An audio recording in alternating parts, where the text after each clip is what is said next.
हरे कृष्णा कृष्णा कृष्णा हरे हरे, हरे राम राम राम हरे हरे।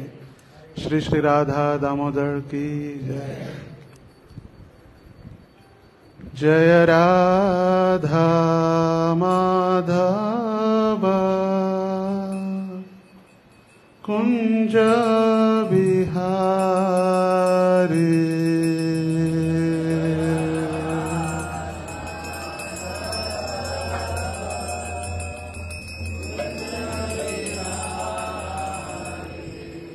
जय राधा माधव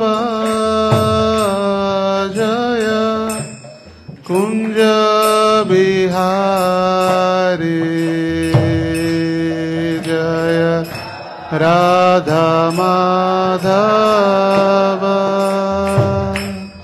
जय कुंज बिहारी,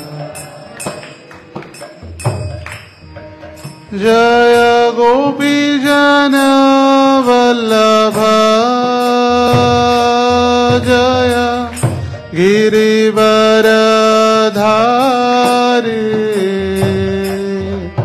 जय गिरिवरधारी,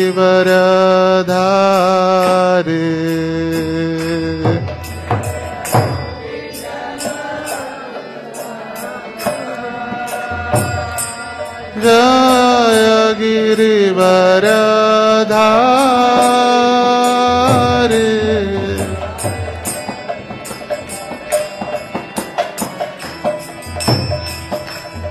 जय गोपी जन वल्लभ जय गिरिवरधारी,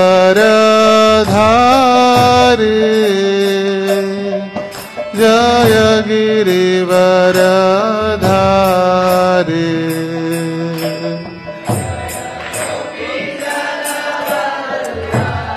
वल्लभ जय गिरिवरधारी,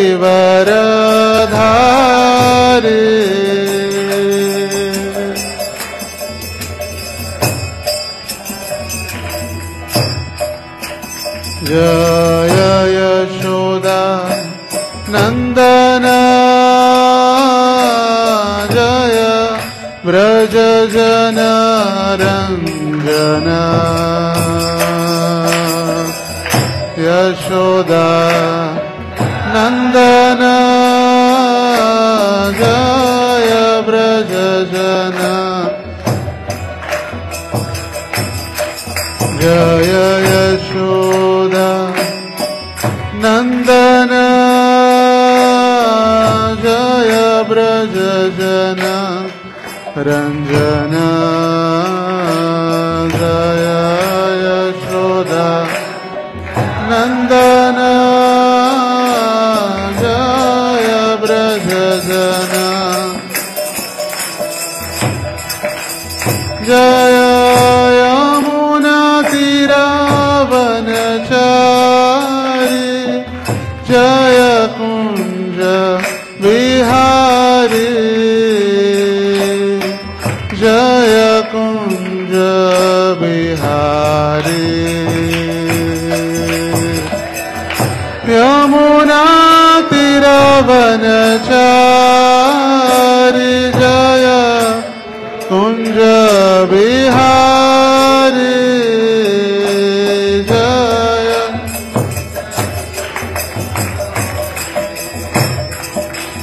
जय राधा माधव जय कुंज बिहारी, जय Radha Madhav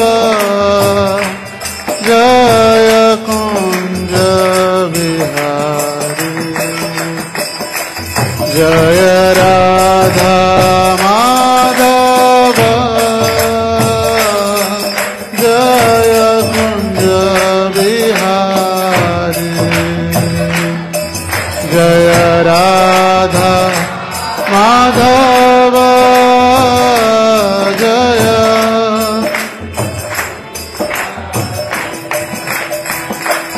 Hare Krishna,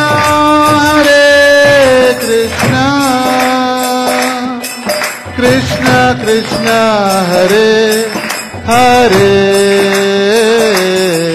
Hare Rama, Rama Rama, Hare Hare.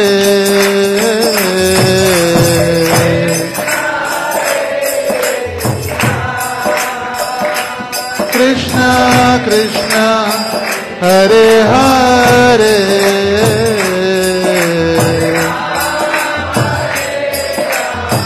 Hare Rama, Rama, Hare Krishna, Krishna Krishna, Hare Hare, Hare Rama, Rama Rama, Hare Hare.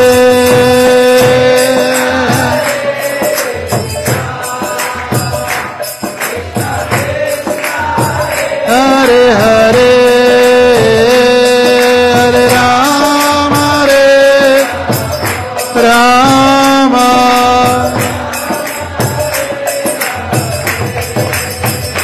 Hare Krishna, Krishna Krishna, Hare Hare, Hare Rama, Rama, Rama Rama, Hare Hare.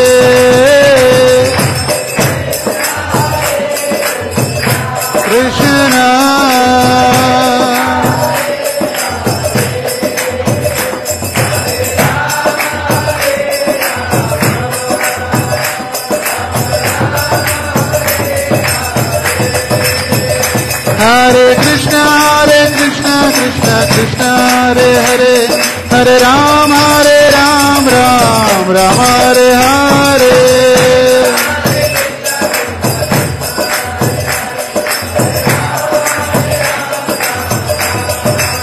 Hare Krishna, Krishna Krishna, Hare Hare, Hare Rama, Rama, Hare Hare.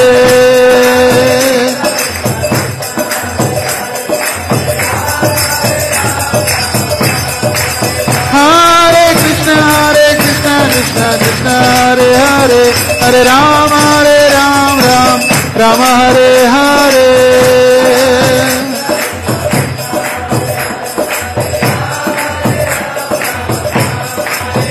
Jaya Radha, Damodara Radhe.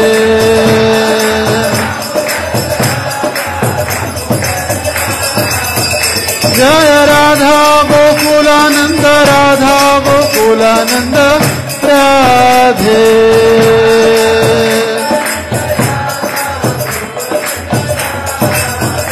Jai Krishna Balaram, Krishna Balaram, Jai Krishna Balaram.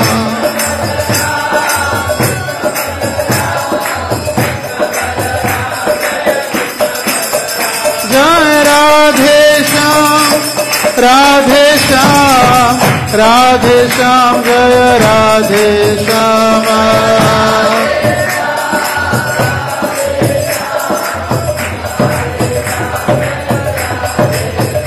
Jai Gauranitai, Jaya Gauranitai.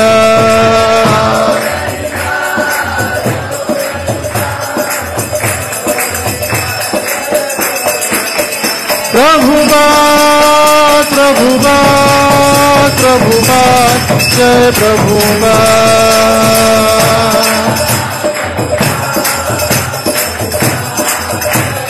Nitai Gaur Hari Bol, Gaur Hari Bol.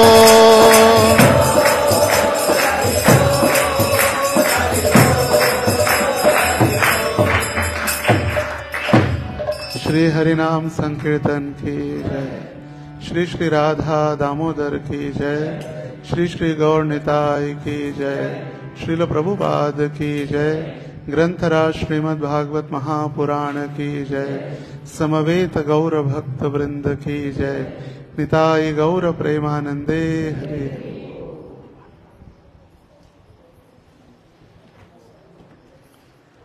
ओम नमो भगवते वासुदेवाय।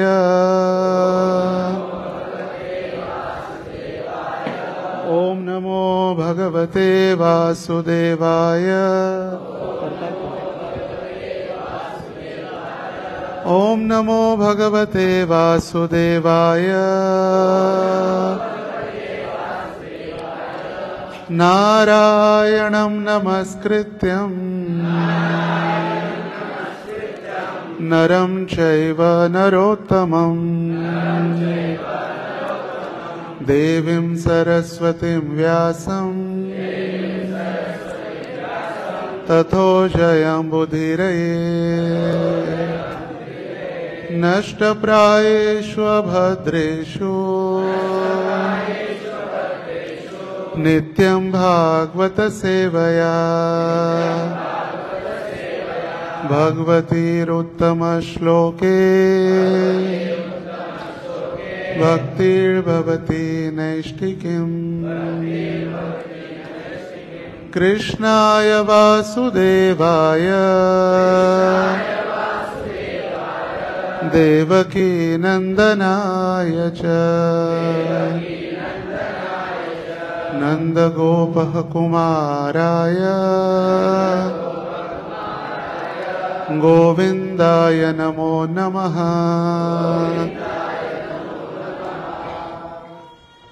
हरे कृष्ण। है कि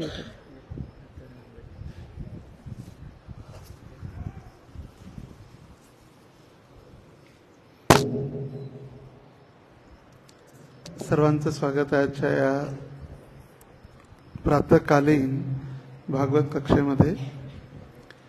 आज आपण चर्चा करणार आहोत ग्रंथराज श्रीमद् भागवतम स्कंद चौथा अध्याय 30। अध्यायाचं नाव आहे प्रचेत्यांची कार्य आणि श्लोक संख्या आहे 8।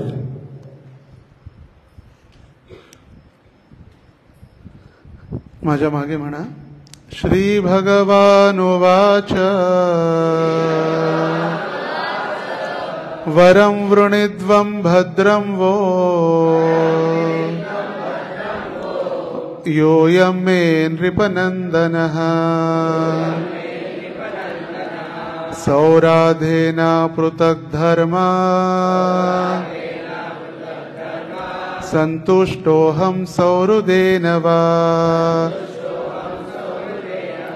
श्रीभगवानुवाच वरं वृणीध्वं भद्रं वो योऽयं मे नृपनन्दनः सौराद्रेण पृथग्धर्मः स्तुष्टोऽहं सौहृदेन वः। श्रीभगवानुवाच वरं वृणीध्वं भद्रं वो योऽयं मे नृपनन्दनः सौराधेन पृथग्धर्मः स्तुष्टोऽहं सौहृदेन वः।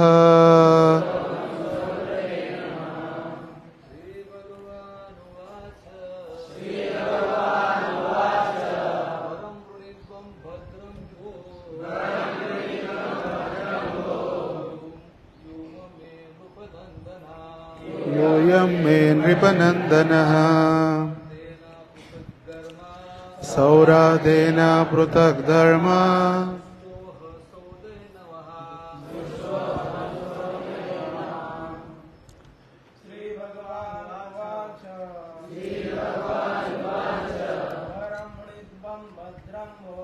वरं वृणीध्वं भद्रं वो योऽयं मे नृपनन्दनः सौरादेन पृथक् धर्मः सुष्टोऽहं सौहृदेन वः। श्रीभगवानुवाच वरं वृणीध्वं भद्रं वो योऽयं मे नृपनन्दनः सौरादेन पृथक् धर्मः सृष्टोऽहं सौहृदेन वः।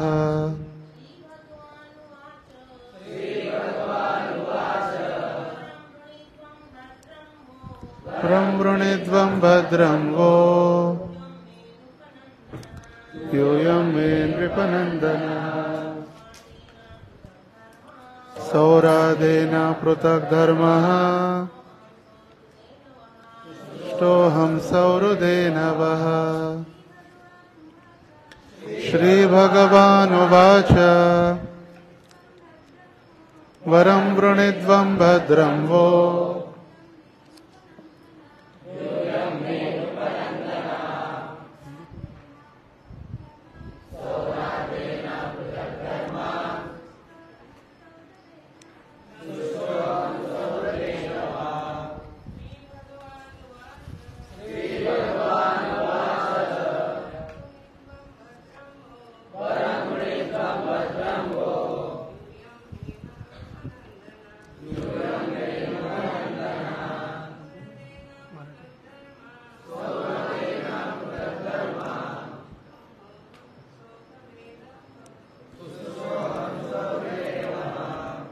शब्दार्थ म्हणा।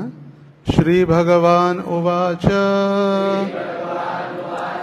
श्री भगवान म्हणाले वरम वरदान वृणीध्वं मागून घ्या भद्रम कल्याण वह तुमचे योयम तुम्ही मे माझ्याकडून नृपनंदनः हे राजकुमारांनो सौराधेन मित्रत्वाने अपृथक अभिन्न धर्मः कार्य तुष्टः संतुष्ट अहम मी सौराधेन सख्यामुळे वह तुमच्या। अनुवाद आणि तात्पर्य कृष्ण कृपा श्रीमूर्ती एसी भक्ती वेदांत स्वामी श्रील प्रभुपादांच्या द्वारे। श्रील प्रभुपाद की जय।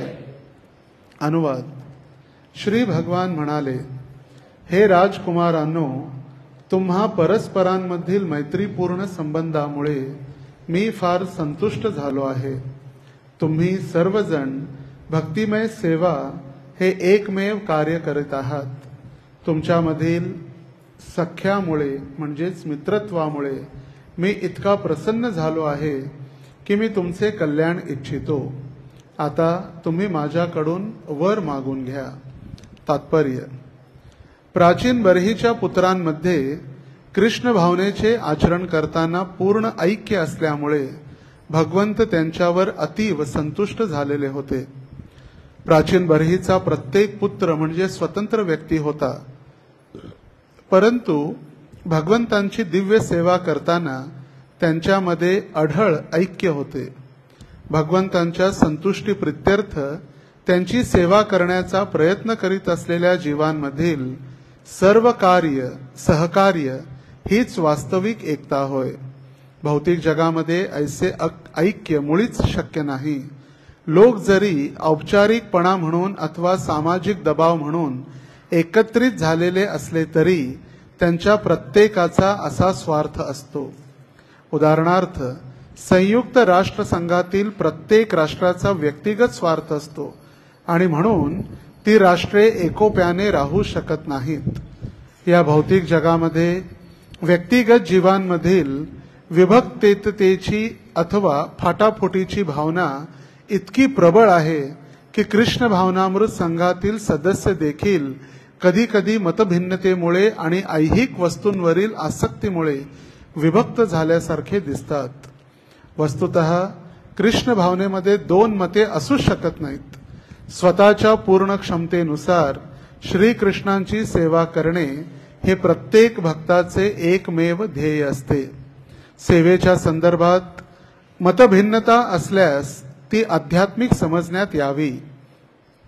भगवंतांची खऱ्या अर्थाने सेवा करीत असलेल्या भक्तांमध्ये कोणत्याही परिस्थितीत वितुष्ट निर्माण होऊ शकत नाही. यामुळे भगवंतांना फार आनंद होतो आणि या श्लोकात सुचविल्याप्रमाणे ते आपल्या भक्तांवर वरदानांचा वर्षाव करू इच्छितात.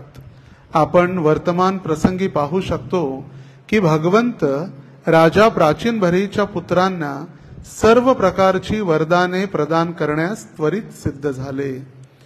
ओम अज्ञानतिमिरान्धस्य ज्ञानाञ्जनशलाकया चक्षुरोन्मीलितं येन तस्मै श्रीगुरवे नमः.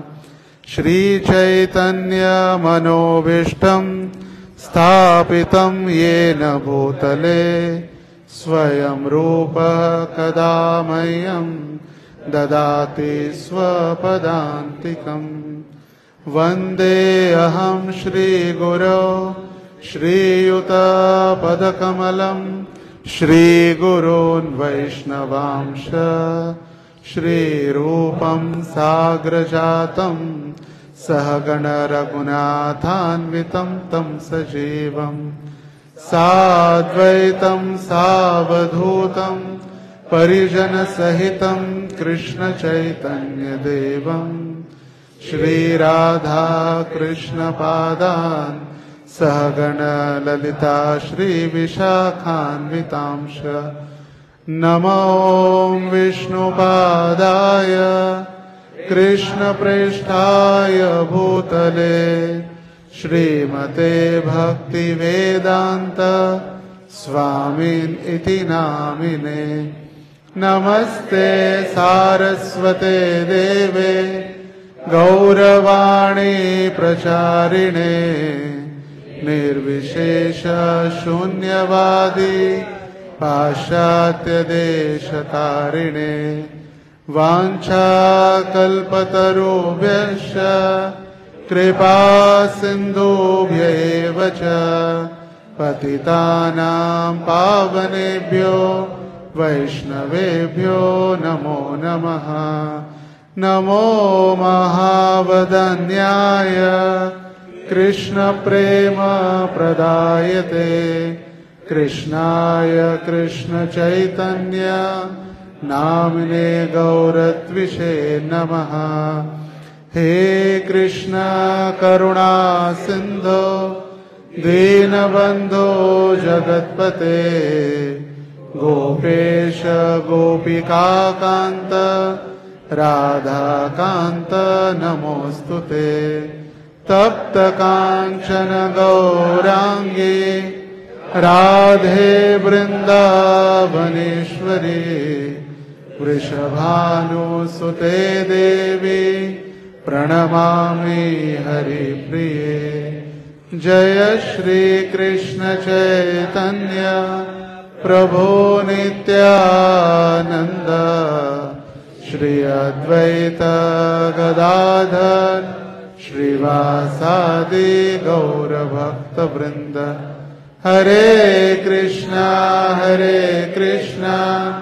कृष्णा कृष्णा हरे हरे हरे राम राम राम हरे हरे.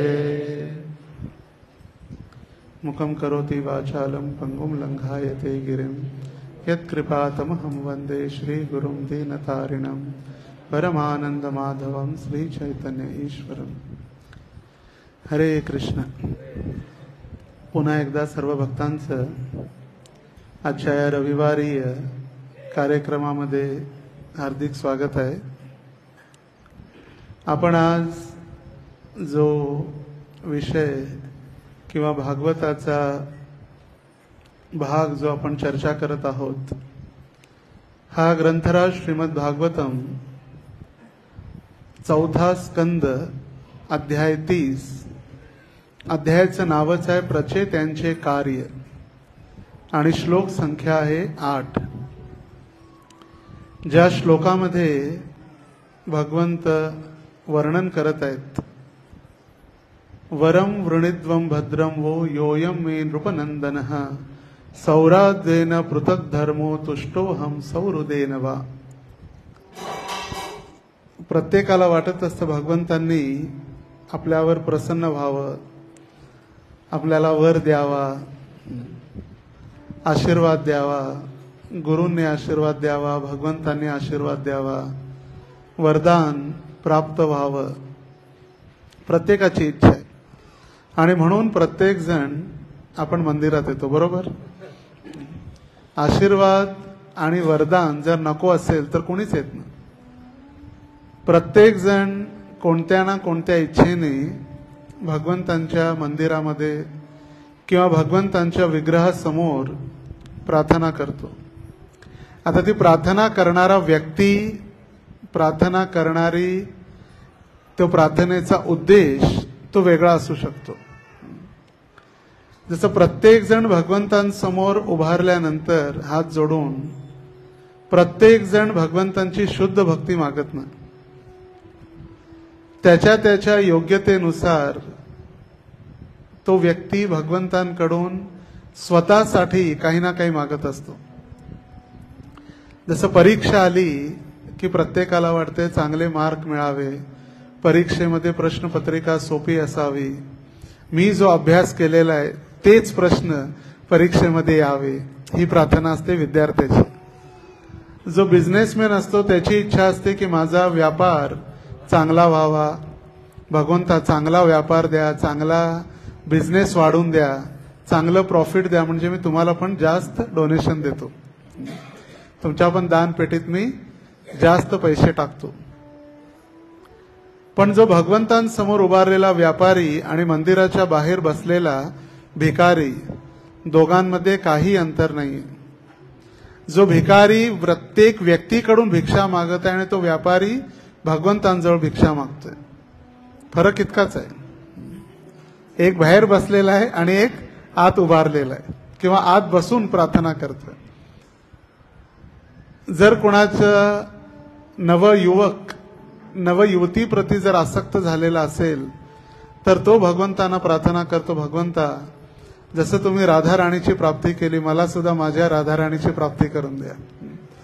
जसं तुम्ही दोघांनी प्रेमाचं आदान प्रदान केलं तसं माझंही प्रेम पूर्ण करून द्या. ती युवकाची इच्छा. साधूची इच्छा असते की भगवंता काही करा, या भौतिक जगातून मला मुक्ती प्रदान करा. पण भक्ताची इच्छा असते की जन्म जन्मांतर मला तुमची सेवा करू द्या. मम जन्मनी जन्मनीश्वरे भवतात भक्तीर अहेतुकी त्वयी.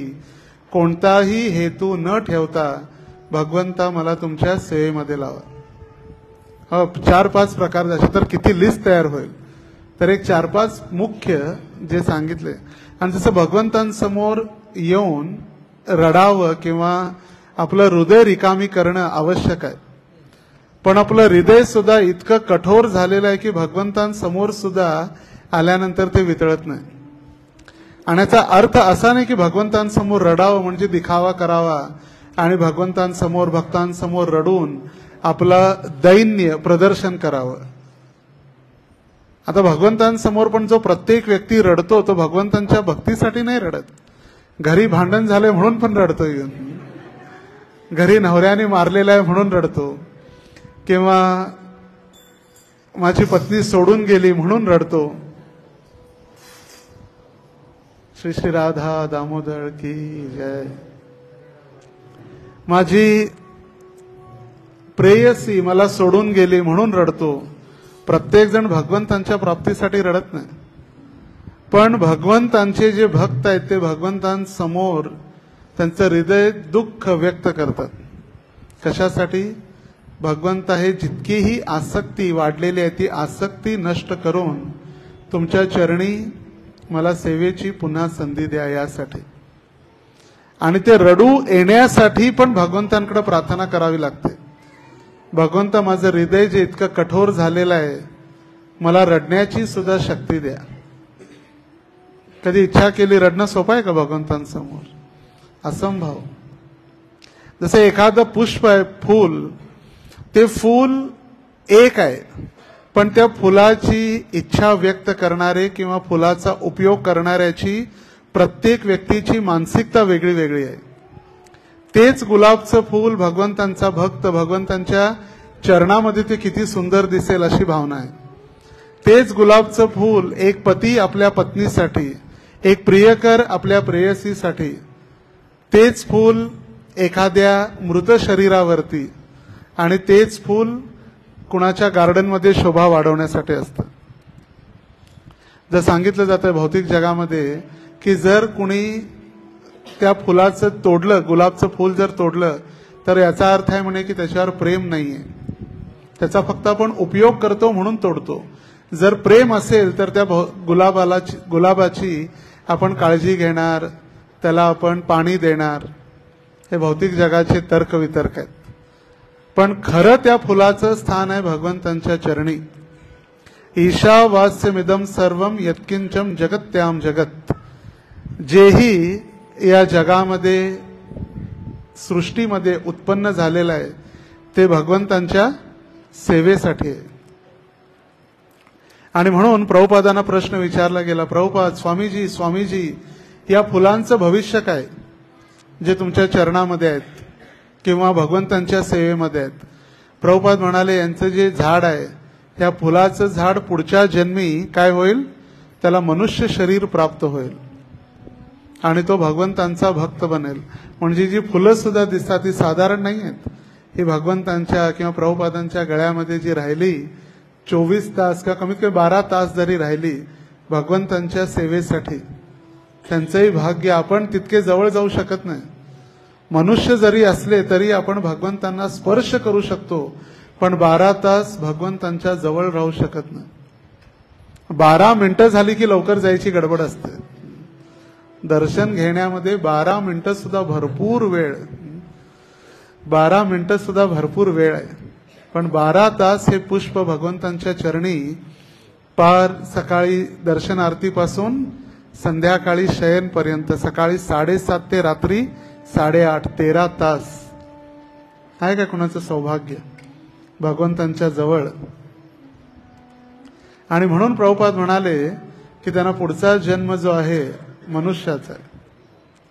आता हा जो प्रसंग चाललेला आहे, राजा प्राचीन बर्हिषत ची 10 मुलं आहेत आणि त्या 10 मुलांना एकत्रित करून त्यांचं नाव ठेवलेलं आहे प्रचेता. हे प्रचेता म्हणजे एक कुणी नाहीये, हे राजा प्राचीन बर्हिषतची 10 मुलं आणि ते 10 जण एकत्र भगवंतांची भक्ती करत आहेत.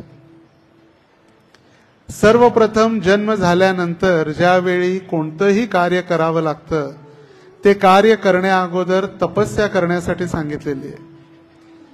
मग ते शिक्षण असो, ब्रह्मचर्य व्रताचं पालन असो किंवा विवाह असो, कोणतंही कार्य तपस्या केल्याशिवाय कोणतीही शक्ती आपल्यामध्ये येत नाही.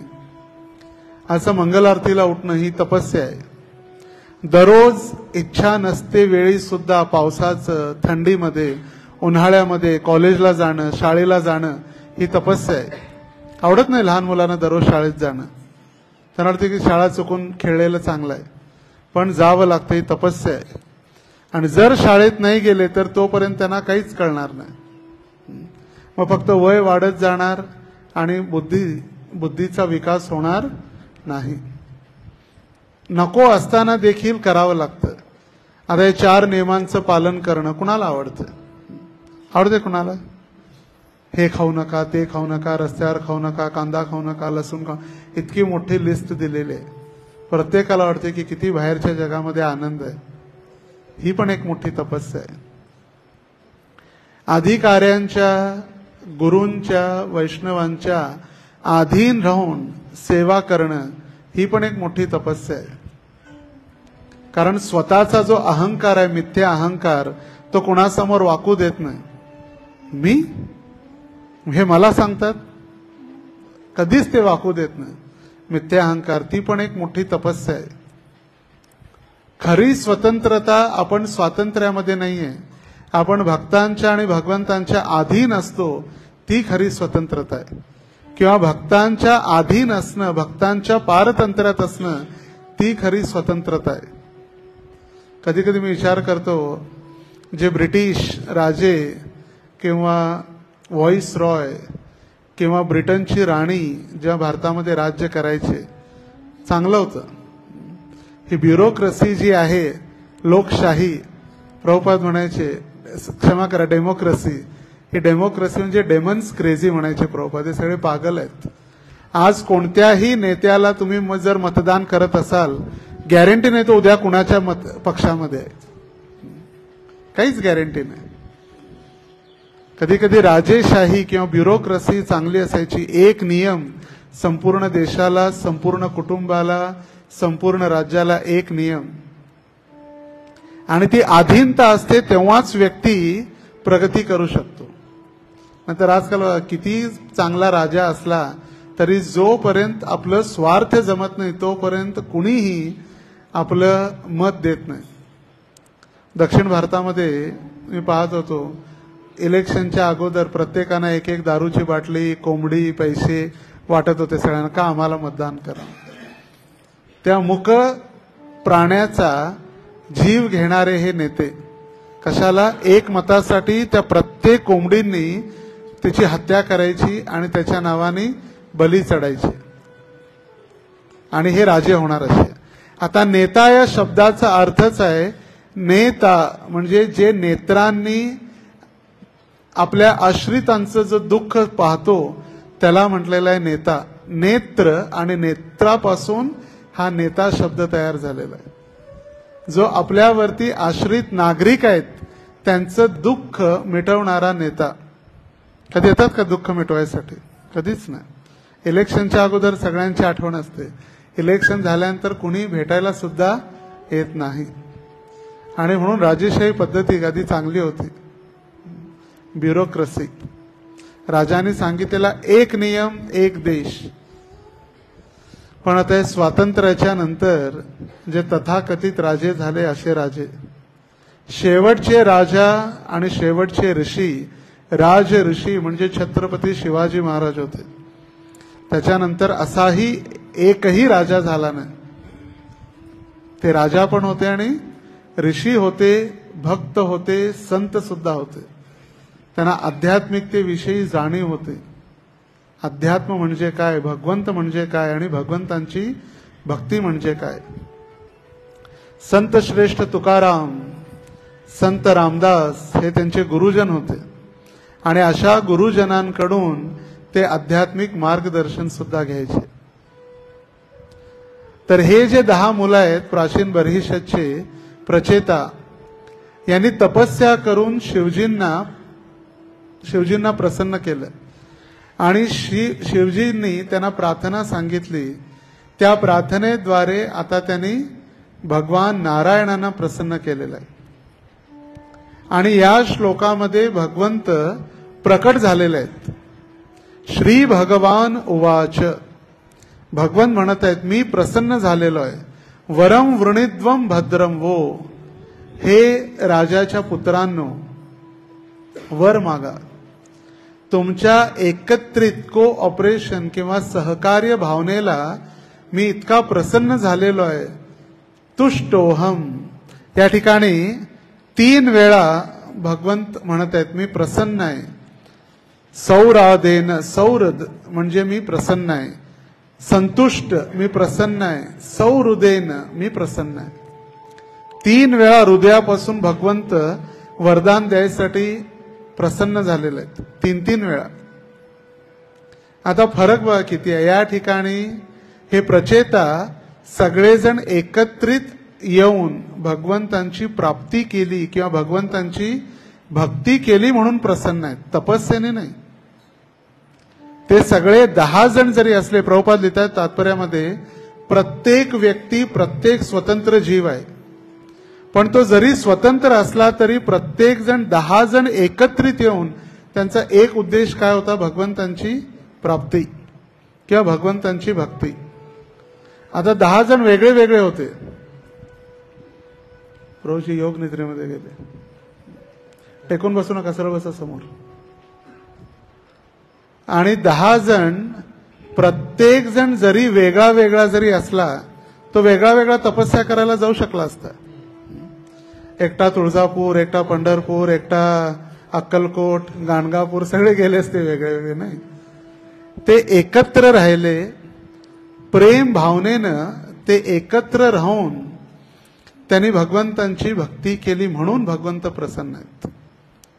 हे आहे भगवंतांमधील आणि देवी देवतांमधील अंतर. देवी देवता आपल्या तपस्येला प्रसन्न होतात, पण भगवंत आपल्या प्रेमाच्या सौरध, आपलं जे कोऑपरेशन किंवा एकत्रितपणा आहे किंवा सहकार्याची भावना आहे त्या भावनेला प्रसन्न होतात. जेव्हा हिरण्यकश्यपू असुरराज हिरण्यकश्यपू तपस्या करण्यासाठी निघाले. कुठं गेले तपस्या करण्यासाठी? कुठं कुठं गेले तपस्या करण्या? कोणत्या पर्वतावर? मंदराचल पर्वतावर. आणि पर्वतावर त्यांनी जेव्हा तपस्या केली 60,000 वर्ष. किती? 60,000 वर्ष. आता ते 60,000 वर्ष तपस्या करते वेळी एक पायावरती ते उभारलेले होते. ओम ब्रह्मणे नमः.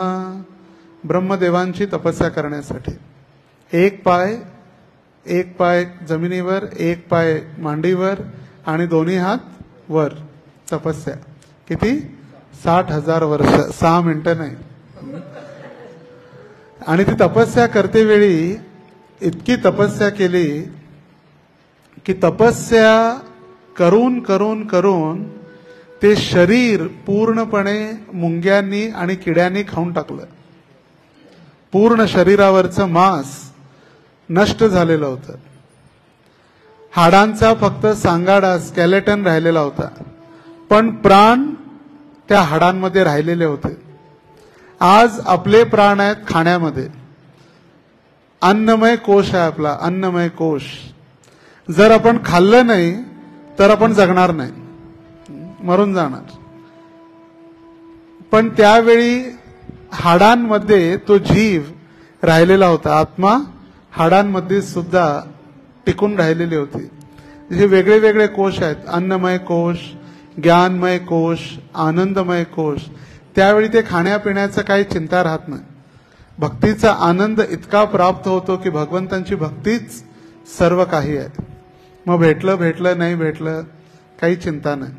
राखे कृष्ण मारे के, मारे कृष्ण राखे के. भगवंताने दिलं, खायचं नाही दिलं, आनंद. आता आपलं चिंतन आहे खाण्यासाठी कार्य आहे. आपण जगण्यासाठी खात नाही, खाण्यासाठी आपण जगतोय. आता फूड फॉर लाईफ, जगण्यासाठी अन्न. पण आता आपलं कसं आहे? अन्न जगण्यासाठी नाहीये, आपण जगतो खाण्यासाठी. Life for food. कारण का चिंतन खाण्याचं आहे. जर मी हे नाही खाल्लं तर काय होईल? जर मला भोजन नाही भेटलं तर काय होईल? हे आपलं एक मानसिक व्याधी प्रत्येकाने तयार केलेली आहे. आजारपण ज्याला म्हटलं जातं, रोग किंवा व्याधी. पण ती व्याधी होण्या अगोदर आधी आपल्या मनामध्ये तयार होते. म्हणून म्हटलेलं आहे आधी आणि त्यानंतर व्याधी. मी सकाळी लवकर उठलो, आज 3 वाजता उठलो मी. जर दुपारी नाही झोपलो तर काय होईल? चक्कर येईल, माझं डोकं दुखेल. आपणच चिंतन करतो पहिला.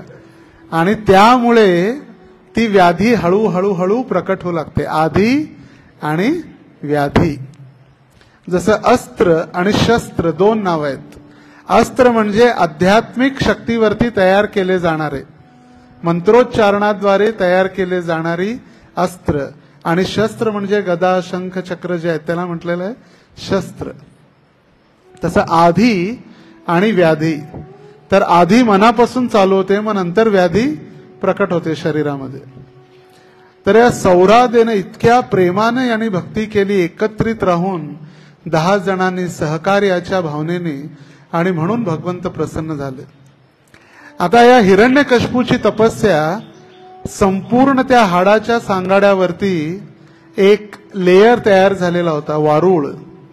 सापाचं जसं वारुळ असतं तसं वारुळ तयार झालेलं होतं हिरण्यकश्यपूच्या शरीरावरती. आवाज येतोय ओम ब्रह्मणे नमः, आणि त्या वारुळातून इतकी प्रखर अग्नी निघत होती की संपूर्ण ब्रह्मांड त्राही त्राही होऊ लागलं. ज्यावेळी ध्रुव महाराजांनी तपस्या केली 6 महिने, 6व्या महिन्यामध्ये त्यांनी आपल्या श्वासावरती नियंत्रण केलं आणि श्वास रोखून धरला. त्या ध्रुव महाराजांनी श्वास रोखून धरल्यानंतर संपूर्ण ब्रह्मांडातला प्राणवायू थांबला आणि सगळे जीव मूर्छितून पडू लागले. आणि त्यावेळी सर्व देवी देवतांनी नारायणाला प्रार्थना केली, तुमचा भक्त ध्रुव इतकी तपस्या करू लागलेला आहे, जा आणि त्यांना आशीर्वाद द्या, कारण जगणं मुश्किल झालेलं आहे, प्राणवायू ऑक्सिजनच बंद झालेला आहे. मग त्यावेळी नारायण प्रसन्न झाले आणि नारायणाने दर्शन दिल्यानंतर ध्रुव महाराज इतके आनंदित झाले की बोलणं अशक्य झालं, त्यांच्या मुखातून शब्द येणं अशक्य होऊ लागलं. आणि त्यावेळी नारायणांचा जो शंख आहे, पांचजन्य ऋषिकेशो देवदत्त धनंजय, पांचजन्य नामक शंख जो ज्ञानाचं प्रतीक आहे, भगवंतांनी त्यांच्या गालाला स्पर्श केला ध्रुव महाराजांच्या. आणि गालाला स्पर्श झाल्यानंतर त्यांनी स्तुती प्रारंभ केली, मी हिऱ्याच्या मागे, मी काचेच्या तुकड्याच्या मागे पडलेलो होतो, पण भगवंता तुमचं दर्शन म्हणजे काय, मला नक्षत्र हिरा प्राप्त झालेला आहे. मलबार डायमंड असलेले नक्षत्र, ज्याची कोणतीही किंमत करू शकत नाही आपण. स्वामीन कृतार्थोस्मी वरम नयाचे, हे भगवंता मला वरदानाची काहीही अपेक्षा नाही, मी कृतार्थ कृतपुण्य झालेलो आहे. आता यांनी तपस्या चालू केली हिरण्यकश्यपूने, तर इतकी अग्नी त्या वारुळातून येऊ लागली की साऱ्या संसारामध्ये त्राही त्राही झाली. आणि साऱ्या देवी देवतांनी ब्रह्मदेवांना विनंती केली, ब्रह्मदेव तुमचे भक्त तुमची आठवण करत आहेत, अग्नीचा प्रवाह, अग्नी त्राही चाललेली आहे, जा आणि त्यांना दर्शन द्या. आणि ब्रह्माजी आले. ब्रह्माजीचं वाहन कोणतं आहे, हंस वाहनावरती बसून आले. आणि आल्यानंतर त्या ठिकाणी काहीच तर दिसत नव्हतं, वारुळ होतं, वारुळातून आवाज होत, फक्त आवाज येत होता, व्यक्ती तर नाही, हाडाचा सांगाडा राहिलेला होता. तर आपलं जे कमंडलू आहे त्या कमंडलूमधून त्यांनी जल घेतलं आणि त्या हाडांच्या सांगाड्यावरती शिंपडलं पाणी. पाणी शिंपडल्यानंतर त्या हाडाच्या सांगाड्याला एक नवीन तारुण्य, नवयौवन शरीर प्राप्त झालं. आणि ते शरीर प्राप्त झाल्यानंतर ब्रह्माजी त्यांची स्तुती करू लागले. ब्रह्माजी म्हणू लागले, जय हो जय हो जय हो, हिरण्यकश्यपू महाराज की, हिरण्यकश्यपूचे वंशज. कारण ब्रह्माजी म्हणू लागले की अशी तपस्या साधारण मनुष्य तर दूरची गोष्ट, देवी देवता सुद्धा अशी तपस्या करू शकत नाहीत. साधारण मनुष्य तर दूरची गोष्ट, मोठमोठे ऋषी मुनी देखील तपस्या करू शकत नाहीत. आणि म्हणून तुमचा जय जयकार असो.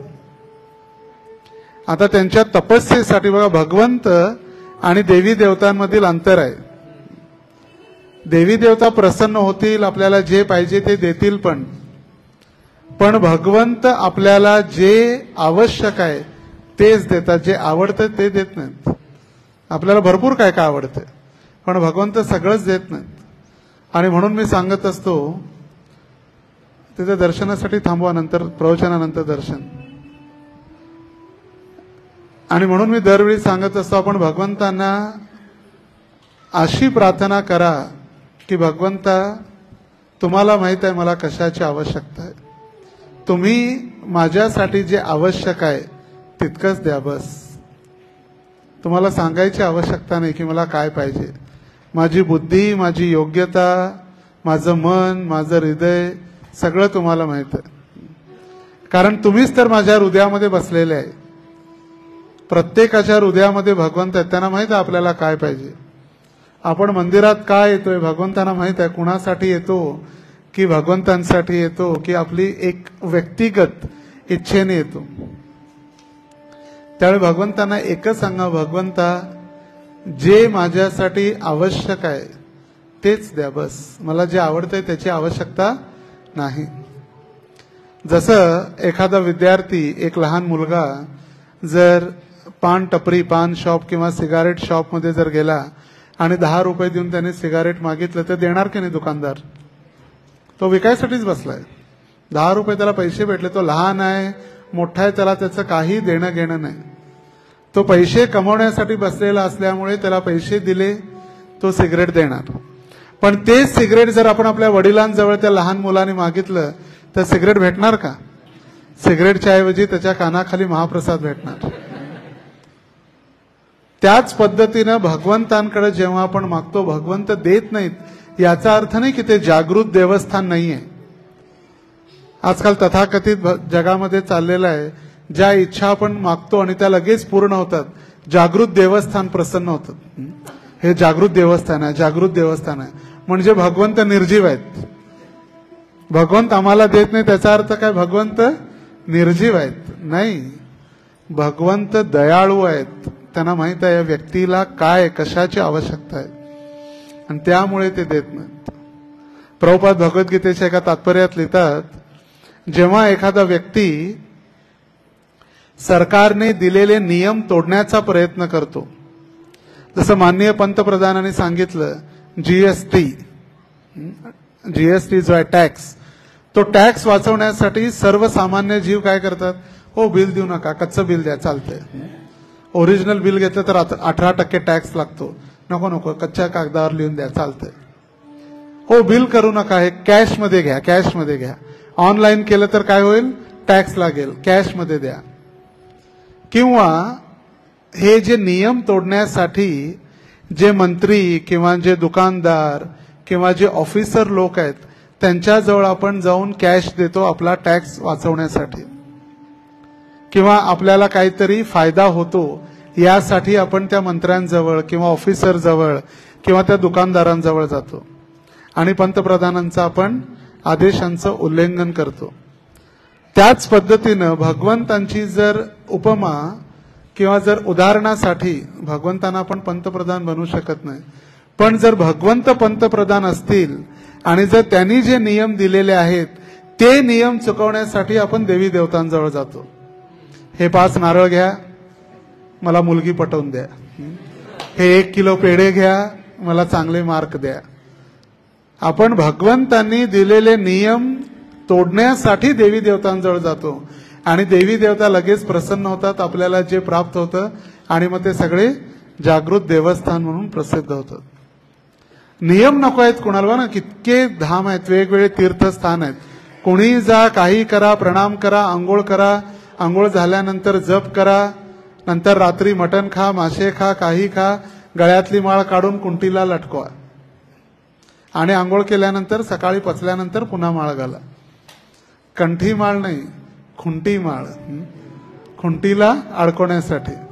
पण माळ असते कंठावरती. कंठी माळी कशावरती असते, कंठावरती. हा जो कंठ आहे ही तुळशी या कंठावरती धारण केल्यानंतर अपवित्र वस्तू शरीरात जाऊ नये आणि शरीरातून कोणतीही अपवित्र वाणी त्या मुखातून येऊ नये. त्याचं हे पूर्णपणे बाष्पीभवन असतं ना, बाष्पीभवन, त्याचं क्लिअरन्स आहे पूर्ण. शरीरात कोणतीही अपवित्र वस्तू जाऊ नये आणि कोणतीही अपवित्र वाणी, वाक्य शरीरातून बाहेर येऊ नये यासाठी. तर आपण भगवंतांना फसवण्याचा प्रयत्न करतो, पण आपल्याला माहित नाही की भगवंतांना फसवणं अशक्य, असंभव आहे. कठीणच नाही तर काय, असंभव आहे, असंभव. भगवंतांना फसवणं कठीण आहे.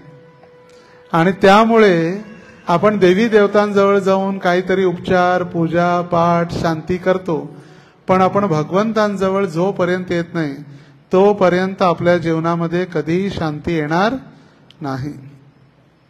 कारण का भगवंतांना माहिती आहे की या व्यक्तीसाठी काय आहे, कारण भगवंतांनी आपल्याला तयार केलेला आहे.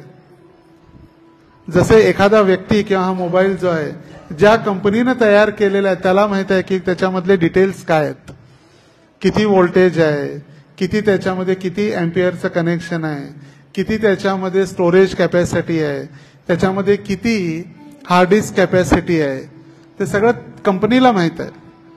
तर भगवंतांनी आम्हाला तयार केलेला आहे. प्रत्येक जीव जो आहे हा भगवंतांचा पुत्र आहे. अहम बीज प्रदपिता.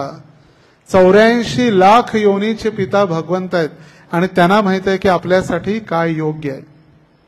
आणि म्हणून भगवंत प्रसन्न झाले त्यांच्या प्रामाणिक सौहृदेन वा, त्यांच्या सहकार्याच्या भावनेनं, त्यांच्या तपस्येनं नाही. हा अंतर आहे देवी देवतांमध्ये आणि भगवंतांमध्ये. भगवंत म्हटले तुमची तपस्या बघून मी प्रसन्न झाले नाही, तुम्ही एकत्रित येऊन जी सेवा करत आहात, भक्ती करत आहात, त्यासाठी मी प्रसन्न आहे. हे आपल्यासाठी एक सगळ्यात महत्वाचं आहे. पण भक्तिमय जीवनामध्ये आपले विचार असतील, कधी कधी प्रत्येकाची विचार, प्रत्येकाचे गुण, प्रत्येकाचे साक्षात्कार, प्रत्येकाचे अनुभव वेगळे वेगळे असतात.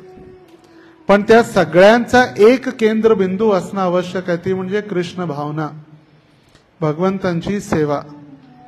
आपली ईर्ष्या, आपला द्वेष, आपला अहंकार हे बाजूला ठेवून सेवा करणं गरजेचं आहे.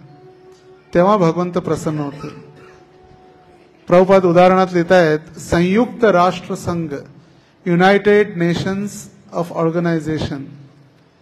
युनायटेड नेशन ऑर्गनायझेशन म्हणजे संयुक्त राष्ट्र, सगळ्या राष्ट्रांना एक करण्याची त्यांची इच्छा आहे.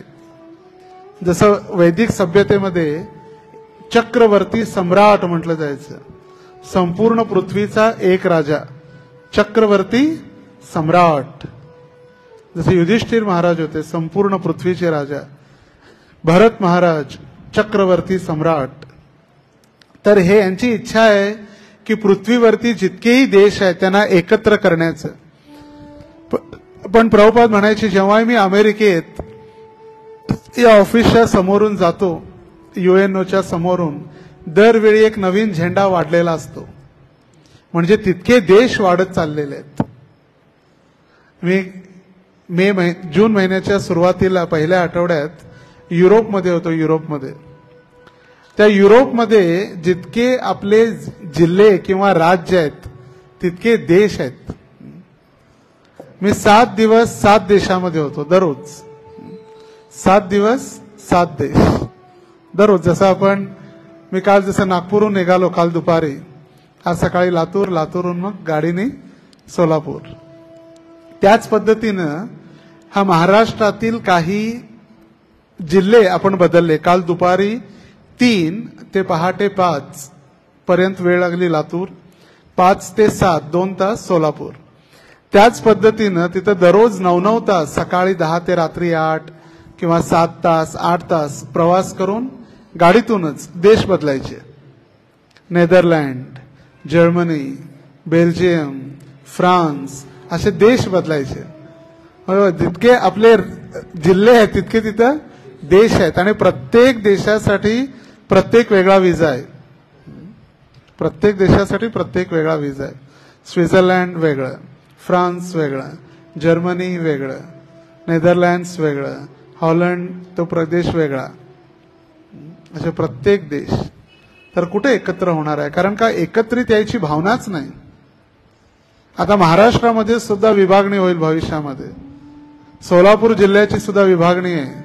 पंढरपूर दुसरा जिल्हा, वेगळा जिल्हा. बीड एकदम छोटासा जिल्हा आहे महाराष्ट्रातला, त्याच्यामध्ये सुद्धा अंबेजोगाई वेगळा जिल्हा, केज वेगळा जिल्हा, बीड वेगळा जिल्हा. कारण एकत्रित राहूच शकत नाही व्यक्ती, आणि कुठं जगाला एकत्र करणार आहे. आणि म्हणून म्हटलेलं आहे, family that praise together stage together. जे कुटुंब एकत्रित येऊन प्रार्थना करतं तेच कुटुंब एकत्रित राहू शकतं. आणि त्यासाठीच आपल्या वैदिक धर्मामध्ये वेगवेगळे सण किंवा वेगवेगळे उत्सव असायचे. कशासाठी? सर्वांनी एकत्रित येऊन भगवंतांची प्रार्थना करावी. तोच आहे दिवाळी आणि दसरा. साधू संत येती घरा, तोची दिवाळी दसरा, हे तुकाराम महाराज म्हणाले. पण आता साधू संत येती घरा, दारे खिडक्या बंद करा. तर जा ना, ग्रंथ वितरणासाठी जेव्हा जातात लोक कुत्र्यांना सोडतात, छू कुत्र्याला. बी अवेअर ऑफ डॉग्स, दरवाजावरती लिहिलेलं असं, अगोदर लिहिलेलं असायचं शुभ लाभ, सुस्वागतम, अतिथी देवो भव. आणि आता कुत्र्यांपासून सावधान. याचा अर्थ घरात राहणारे सगळे कुत्र्याचे वंशज आहेत, कधी तुमच्या अंगावर येऊ शकतील. त्याच्यात असं नाही लिहिलेलं आहे की या कुटुंबामध्ये एखादं कुत्र आहे, स्पष्ट लिहिलेलं असं कुत्र्यांपासून सावधान. म्हणजे घरात भरपूर कुत्रे आहेत, ते कधी तुमच्या अंगावर येऊ शकतात. Be aware of dogs, dog नाही लिहिलं असं, डॉग्स म्हणजे भरपूर, एक आणि अनेक, प्लुरल होऊन जातं त्याच्यामध्ये. शब्दशः जर गेलं पाहण्यात तर मग सगळेच घरामध्ये कुत्रे आहेत, कधी तुमच्या अंगावरती येऊ शकतील, सावधान. तर अशा परिस्थितीत एखादा शेजार धर्म किंवा प्रेम राहणं आवश्यक नाही, कठीण झालेलं आहे. पूर्वी गावात एक कुणीतरी व्यक्ती शरीर त्याग केलं तर संपूर्ण गाव त्याच्या अंतिम संस्कारासाठी यायचं. आजकाल तेही राहिले नाही. बाजूच्या फ्लॅटमध्ये काय होते ते कळत नाही. 27 मजली फ्लॅट, दिल्ली, नोएडा, मुंबईमध्ये इतके 27, 30, 40 इतके मजली फ्लॅट आहेत. बाजूच्या फ्लॅटमध्ये काय होतं ते कळत सुद्धा नाही. भारत आपण सौभाग्यशाली आहे. कोणाला जर वाटत असेल की मला अमेरिकेला जावं, युरोपला जावं, स्वप्न सोडून द्या, भारतातच राहणं चांगलं आहे. कदाचित आपला जर मृत्यू झाला भारतात तर कठीण नाही आहे जास्त. लगेच आपले पाहुणे मंडळी, स्मशान उघडाय, कधी आपला अंतिम संस्कार होऊ शकतो. विदेशामध्ये अपॉइंटमेंट घ्यावी लागते स्मशानात जाण्यासाठी देखील. जे अग्निसंस्कार होतो, अग्नीची जी मशीन, लाकडं तर नाही राहिली, ती मशीन आहे, ती मशीनची सुद्धा अपॉइंटमेंट घ्यावी लागते. 3 दिवस 4 दिवस. मग तोपर्यंत त्या मेलेल्या माणसाला फ्रीजमध्येच ठेवा. घरातलं फ्रीज नाही, फ्रीजर जे असतात त्याच्यात, त्या फ्रीजरमध्ये ती बॉडी ठेवा. सॅटर्डे संडे जर चुकून आला तर सुट्टी. सॅटर्डे संडे होत नाही अंतिम संस्कार. मग सोमवारी. मेल्यानंतर सुद्धा शांती नाहीये. मरण सुद्धा, मेल्यानंतर सुद्धा जाळवणं देखील शांतीनं होत नाही. त्यामुळे भारत भूमी म्हणून म्हटलेलं आहे तपस्येची भूमी आहे. तपो दिव्यम पुत्र कायेन सत्वम. म्हणून ऋषभदेव महाराज आपल्या मुलांना सांगितले, शरीर मिळालेलं आहे तपस्येसाठी. आणि एकत्रित येऊन जेव्हा आपण भगवंतांसाठी प्रार्थना करतो, भगवंतांच्या प्राप्तीसाठी तपस्या करतो, तेव्हाच भगवंत प्रसन्न होतात. एकत्रित येऊन, वेगळे वेगळे नाही.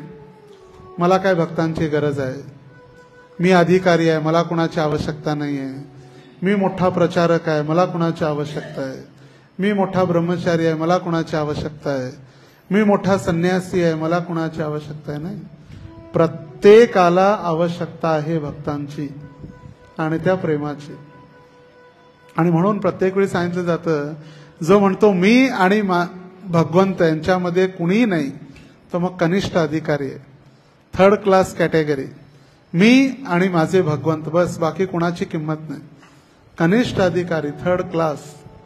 कमीत कमी 2nd क्लास मध्यम अधिकारीवरती येणं आवश्यक आहे. जो भगवंतांशी प्रेम करायचंय तर कुणावर? भगवंतांवर. या समाजात प्रेम नाहीये. या समाजात फक्त काम आहे, लस्ट. मी तुझी इंद्रिय संतुष्ट करतो, तू माझी इंद्रिय संतुष्ट कर, बस.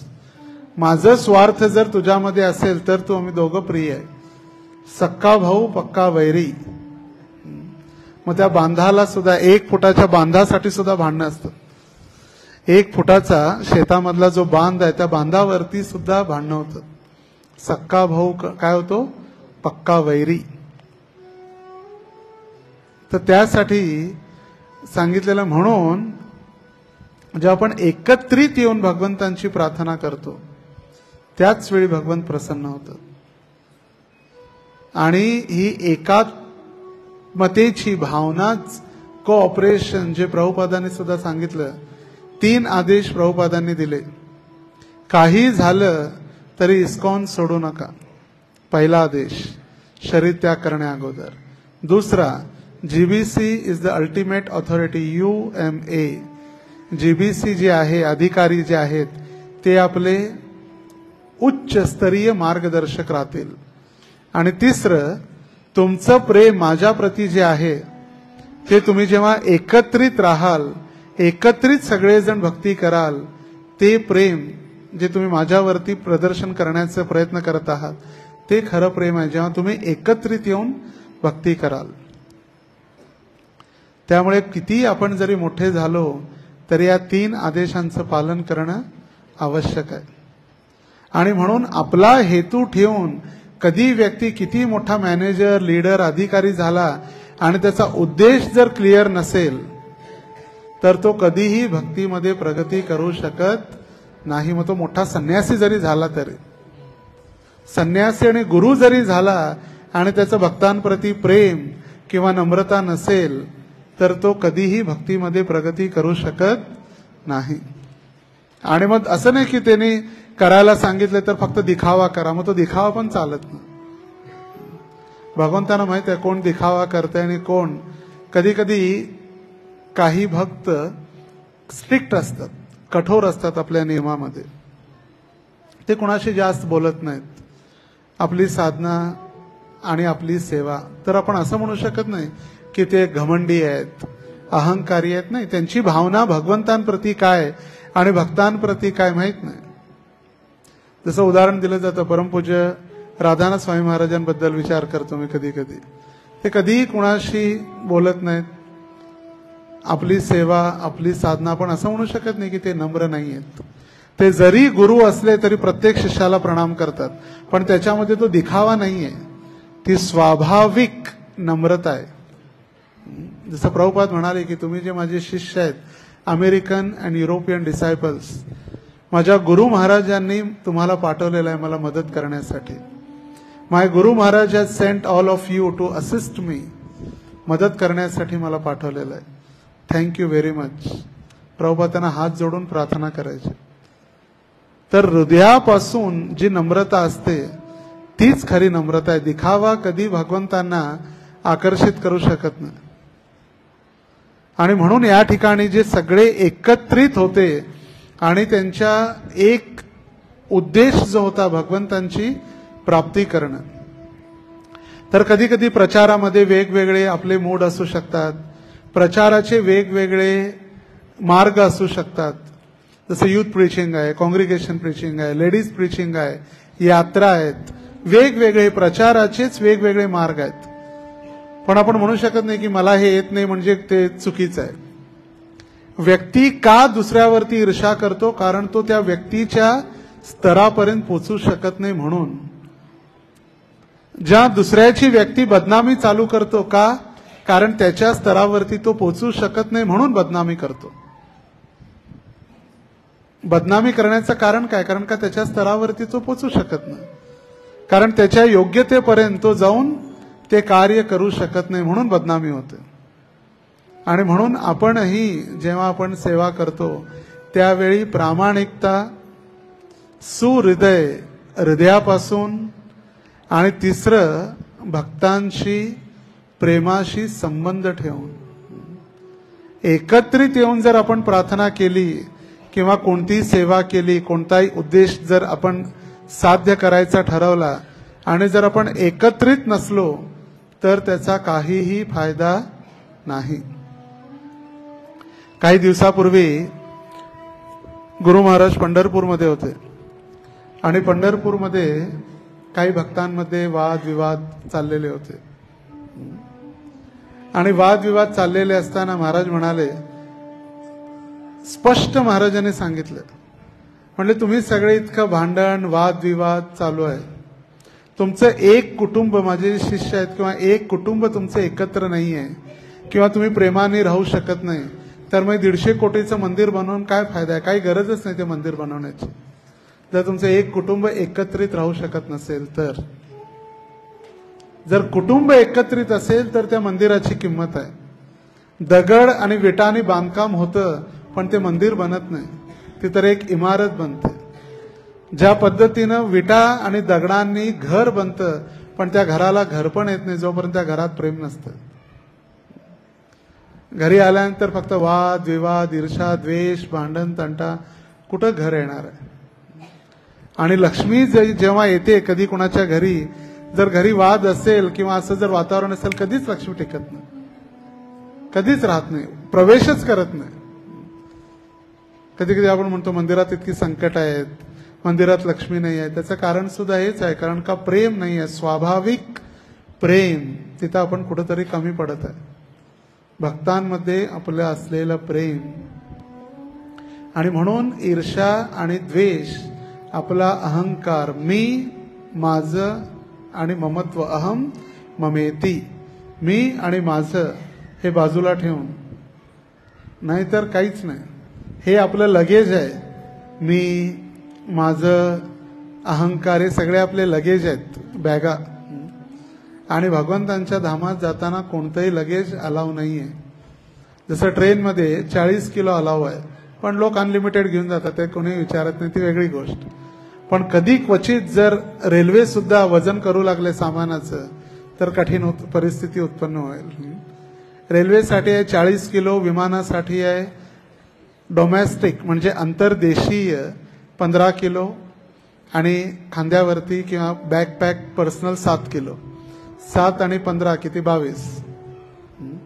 विदेशात 23च्या 2 बॅगा आणि खांद्यावरती 7, 50 राऊंड फिगर. पण भगवंतांच्या धामात 1 ग्राम सुद्धा अलाव नाही. 50, 52, 40 हे इथंच आहे, 1 ग्राम सुद्धा अलाव नाही. हे लगेज नॉट अलाउड. फक्त आपली आत्मा इथून निघणार आहे. आणि त्यासाठी आपण किती प्रामाणिक असणं, इतकं ऐकूनही, फक्त ऐकून नाही, त्याचा विचार करून त्याची अंमलबजावणी करणं आवश्यक आहे. आणि म्हणून बृहद भागवतामृत, जे भागवतचा सार सांगितलेला आहे, बृहद भागवतामृत म्हणून एक ग्रंथ आहे. त्या बृहद भागवतामृतामध्ये वर्णन करण्यात आलेलं आहे.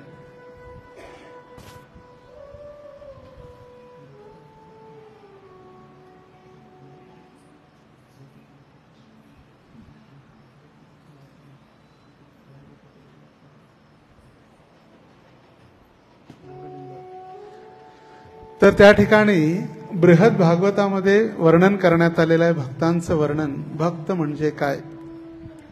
आपले भक्त म्हणजे आपल्याला वाटतं आपण तिलक लावला, धोती कुर्ता घातला, तिलक, कंठीमाळ, बीड बॅग, झाले भक्त.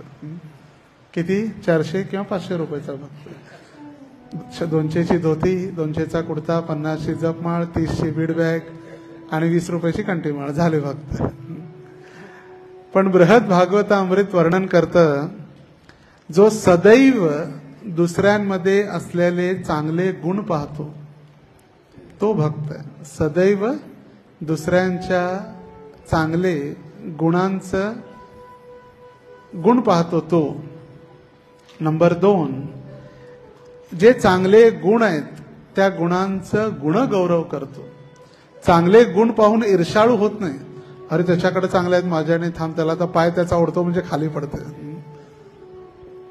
जसं एक व्यक्ती, विदेशी व्यक्ती खेकडे घेऊन चाललेला, तर पावसाच्या दिवसामध्ये खेकडे असतात, ते खेकडे एका काचेच्या बरणीमध्ये घेऊन चाललेला, आणि बोटीतून चाललेला असताना त्या विदेशी व्यक्तीनं, क्षमा करा, भारतीय व्यक्ती घेऊन चाललेले, विदेशी त्या बोटीत होता, आणि त्या विदेशी व्यक्तीनं सांगितलं, म्हटले बरणीला झाकण लाव, म्हटले खेकडे वर येत आहेत.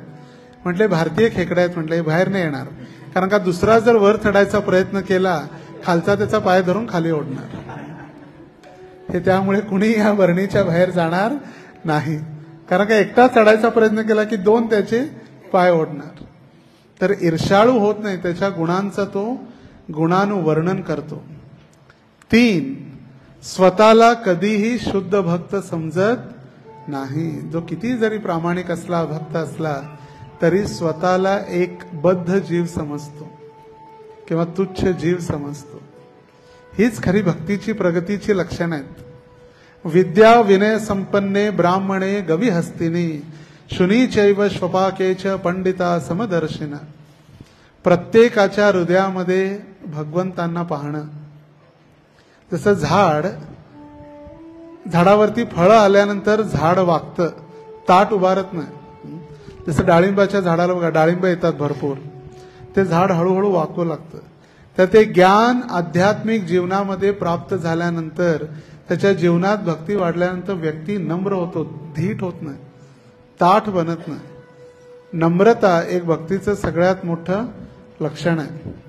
स्वतःला हीन समजणं, त्याच्यामध्ये सुद्धा दिखावा नाही, हृदयापासून. आता मग प्रश्न असेल की अरे कधी कधी भक्तांमध्ये सुद्धा ओरडलं जातं, दंड दिलं जातं, मग नम्रता असून कशी का दंड दिलं जातं? तो भाग व्यवस्थापनेचा आहे. एक आहे मॅनेजमेंट आणि एक आहे स्पिरिच्युअलिटी, आध्यात्मिकता. आपण नम्रतेच्या नावाखाली कोणतेही अपराध आणि कोणतेही कार्य केलं आणि आपण जर म्हटलं प्रभूजी तुम्ही नम्र आहे, कसे मला दंड देणार? तुम्ही नम्र असायला पाहिजेत, भक्तीत नम्र सांगितले नाही. तो व्यवस्थापनेचा भाग आहे. नम्रता स्वतःसाठी, संस्थेसाठी नाही. स्वतःला जर काही कष्ट होत असतील तर ते सहन करणं, पण संस्थेसाठी जर काही कष्ट होत असतील, प्रभुपादांच्या नावासाठी जर काहीतरी डाग लागत असेल तर त्यासाठी कठोर असणं आवश्यक आहे. जसं क्रोध करू नये असं सांगितलेलं आहे, पण प्रभुपाद उपदेश अमृतच्या दुसऱ्या श्लोकाच्या तात्पर्यामध्ये लिहितात, अत्याहार प्रयासश्च प्रजल्पो नियमाग्रह जनसंघर्ष लौल्यंश षड्वीर भक्ती विनश्यती. हा दुसरा श्लोक आहे. पण पहिल्या श्लोकामध्ये वाचो वेगम मनस क्रोध वेगम, त्या क्रोधाचं वर्णन करताना प्रभुपाद लिहितात की भक्तांमध्ये क्रोध असू नये. पण प्रभुपाद 2 उदाहरण देतात. कुणाकुणाचे? हनुमान आणि अर्जुन. जोपर्यंत त्यांच्यामध्ये क्रोध आला नसता तर हनुमानाने लंकेला जाळलंच नसतं, आणि जोपर्यंत अर्जुनामध्ये क्रोध आला नसता तोपर्यंत अर्जुनाने युद्धच केलं नसतं. केलं असतं का युद्ध? मग भगवद्गीता सांगून भगवंतांनी अर्जुनामध्ये काय तयार केलं? क्रोध उत्पन्न केला. म्हटले उठ आणि लढ. काय बसला अगदी शांत होऊन, नम्रतेचं लक्षण दाखवून. त्यावेळी अर्जुनाने भरपूर कारणं सांगितली की नाही नाही मी युद्ध करणार नाही, युद्ध केलं तर धर्म संकटात जाईल, अवांछित संतान उत्पन्न होईल, पिंडदान होणार नाही, संकरो नरकायैव कुलज्ञानाम कुलस्य पतंती पितरो येषाम लुप्त पिंडोदक क्रिया. पिंडदान होणार नाही. भगवान म्हटले फार बुद्धिमानीसारखा अर्जुन बोलू नको. बुद्धी तर आहे, पण त्या बुद्धीचा उपयोग व्यवस्थित झाला नाही. ज्ञान आहे, पण त्या ज्ञानाचा उपयोग झाला नाही. म्हटले यांना तू मार, नाहीतर मी तर माझ्या योजनेने ते तर मरणार आहेतच. माझ्या योजनेने तर त्यांचा अंत होणारच आहे. पण तू काय बन, फक्त निमित्त मात्र भव सव्यसाची. हे सव्यसाची तू काय बन, निमित्त बन आणि त्यांना मार. तर याचा अर्थ नाही की क्रोध करू नये म्हणजे प्रत्येक ठिकाणी आपण काही पाप करणार आणि त्या पापाचं क्षालन नम्रतेनं. चूक झाली, सॉरी. विदेशी गेल्याने सॉरी शब्द ठेवून गेले. काही करायचं आणि सॉरी म्हणायचं होत नाही. प्रत्येक every action is equal and opposite for reaction. प्रत्येक कार्य आपण जे करतो त्याचं प्रतिफळ आपल्याला भोगणं आवश्यक आहे, आणि ते भगवंतांची कॅल्क्युलेशन आहे, आपलं नाही. आपल्या कॅल्क्युलेशनमध्ये काय होते? थोडं पुण्य करतो, थोडं पाप करतो, मग त्या पुण्यातून पाप मायनस होईल आणि आपलं मायनस होईल सगळं. नाही, भगवंतांचं कॅल्क्युलेशन तसं कधीही होत नाही. 2 + 2 4 4च राहतात. त्याच्यात कधीच अमेरिकेमध्ये 2 + 2 5 नाही, 4च आहेत. तसं हे भगवंतांचं कॅल्क्युलेशन आहे. प्रत्येक कार्याला आपल्याला प्रतिफळ हे निश्चित मिळणारच. म्हणून प्रेमानं भक्ती करणं आवश्यक आहे. तर बृहद भागवतामृतमध्ये 3 गोष्टी भक्ताचं वर्णन करण्यासाठी सांगितलेलं. नंबर 1 सदैव दुसऱ्यांचे चांगले गुण पाहणं. नंबर 2, गुण पाहिल्यानंतर त्या गुणांचं गुणानुगौरव करणं, ग्लोरिफिकेशन, प्रामाणिकतेनं. नाहीतर मी तुम्हाला दंडवत करतो, तुम्ही मला दंडवत करा म्हणून नाही. हो प्रभूजी मी तुम्हाला दंडवत केला, तुम्ही मला दंडवतच नाही केला, हे चुकीचं आहे. हे प्रामाणिकता राहिली नाही. तुम्ही दंडवत करावा म्हणून मी दंडवत करतो, हे ढोंग आहे. मग त्याच पद्धतीनं मी तुमची स्तुती करतो, आप कितने महान है, आप पुरुष नहीं तो फिर क्या मैं स्त्री थोडी हूं, नाही आप महापुरुष है. म्हणजे त्यांनी म्हणा नाही प्रभूजी तुम्ही पण अगदी महापुरुष आहे, ते नाही, प्रामाणिकतेनं. त्यानंतर 3, सदैव स्वतःला एक शुद्ध भक्त न समजणं. मी भक्त आहे, मी मोठा भक्त नाही, मी सदैव बद्ध अवस्थेमध्ये आहे. बद्ध अवस्थेमध्ये असल्यामुळे जेव्हा आपण रिकामी होणार तेव्हाच आपल्यामध्ये काहीतरी भरलं जाणार. बरोबर. जर आपण म्हटलं मी शुद्ध भक्त आहे, मला कुणाची आवश्यकता नाही आहे, तर मग काय होणार? भक्ती थोडी मिळणार आहे. जसा हा ग्लास जर रिकामी असेल तर त्याच्यामध्ये पाणी, चहा, दूध जे काही आपण टाकू शकतो. जर ग्लास ऑलरेडी भरलेला आहे, मला सगळं माहित आहे, मुझे सब पता है, मुझे किसी की आवश्यकता नहीं है, भरणार आहे? कधीच भरणार नाही. त्यामुळे पहिला आपला जो अहंकार जो आहे तो बंद करणं किंवा त्या अहंकाराला नष्ट करणं गरजेचं आहे. भगवंत भगवद्गीतेत उदाहरण देतात, त्याचंच वर्णन करतात. व्यक्तीला सदैव समजलं पाहिजे की मी अंधकारात आहे, मी सदैव मायेच्या अधीन अंधकारमय जीवनात आहे. आणि हे जेव्हा कळेल तेव्हा त्याच्या हृदयामध्ये नम्रता आपोआप उत्पन्न होईल. आपण जर स्वीकारच नाही केलं मी आजारी आहे, तर मग डॉक्टर काय औषध देणार आहे? आपण जेव्हा डॉक्टरकडे जाणार तेव्हा सांगितलं पाहिजे की मी आजारी आहे, मला हा रोग आहे, मी काल रात्री लपून छपून आईस्क्रीम वगैरे खाल्ले त्यामुळे पोट दुखतंय. डॉक्टर विचारतोय काय खाल्लं? काही नाही. डॉक्टर काही नाही, काहीच खाल्लं नाही. मग डॉक्टर औषध तरी कसं देणार? त्यामुळे आपल्याला समजणं पाहिजे की आपण अंधकार या मायेमध्ये आहोत. आपण जर विचार केला की मी मायेमध्ये नाहीये, मी शुद्ध भक्त आहे, मग येणार कुठून नम्रता? नम्रता यायचा किंवा ह्युमिलिटी यायचा प्रश्नच नाही. आणि ती ह्युमिलिटी येण्यासाठी सगळ्यात महत्वाचं आहे की आपल्याला समजणं की मी कोण आहे. के आम्ही केनो तापत्रय, मी का जन्म घेतलेला आहे, का मला हे कष्ट होत आहेत, हे समजणं गरजेचं आहे. त्याच्यासाठी डीप नॉलेज, जिज्ञासू असणं आवश्यक आहे. का मला कष्ट होते? माहीतच नाही मी कशाला जन्म घेतलाय. माहित आहे जन्म घेतलाय, मोठी फॅक्टरी आहे, बिझनेस आहे, ते तर एक सेकंडरी झालं. पण आध्यात्मिक दृष्ट्या मी का जन्म घेतलेला आहे, का मला कष्ट होऊ लागलेले आहेत, का मला जीवनामध्ये इतकं संकट येऊ लागलेले आहेत, याचं कारण काय जर शोधायचं असेल तर ते अध्यात्मामध्येच आपल्याला प्राप्त होणार आहे. म्हणून म्हटलेलं आहे आध्यात्मिक जीवन म्हणजे आधी आहे, आपल्याला माहित आहे, त्याच्यामध्ये आपण ज्ञान प्राप्त करू शकतो. प्रत्येक जण गोरा असला असता, प्रत्येक जण श्रीमंत असला असता, प्रत्येक जण सायंटिस्ट असला असता, प्रत्येक जण अमेरिकेमध्ये जन्म घेतला असता, का कष्ट आहे? आज जॉब आहे, उद्या नाही आहे, काळा शरीर आहे, आज चांगला आहे, उद्या आजारी पडलेला आहे, कुठं आहे? काय कारण? याचं कारण काय? श्रीमंत आहे त्याला खायची शक्ती नाही, गरीब आहे त्याला भूक मिटवायची शक्ती नाही. जो एक धान्याचं पोतं खरेदी करू शकतो तो उचलू शकत नाही, जो उचलू शकतो तो खरेदी करू शकत नाही. धान्याचं पोतं जो विकत घेतो तो उचलू शकत नाही, जो उचलू शकतो तो विकत घेऊ शकत नाही. का? याचं उत्तर अध्यात्मामध्ये. आणि हे जाणण्यासाठी जिज्ञासू होणं आवश्यक आहे. जिज्ञासू श्रेय उत्तमम, तो उत्तम व्यक्ती आहे जो जिज्ञासा करून भगवंतांची भक्ती जाणून घ्यायचा प्रयत्न करतो. 4 प्रकारचे लोक भगवंतांजवळ येतात. कोणकोणते? आरती, अर्थार्थो ज्ञानी जिज्ञासु भरतर्षभ. आर्ती, जो दुखी आहे, आर्त, जो कष्ट आहेत त्याला जीवनामध्ये, तोच रडत भगवंतांजवळ येतो. अर्थार्थी, ज्याला पैसा पाहिजे, अर्थ पाहिजे. कांचनम कर्मणा सिद्धी, कांचन पैसा पाहिजे, तो देवाजवळ येतो. नंबर 3, जिज्ञासू, ज्याला भगवंतांविषयी ज्ञान पाहिजे, तो भगवंतांजवळ येतो. आणि चौथा कोण आहे? ज्ञानी, तो व्यक्ती भगवंतांजवळ येतो. तर म्हणून आपण जिज्ञासू होणं आवश्यक आहे.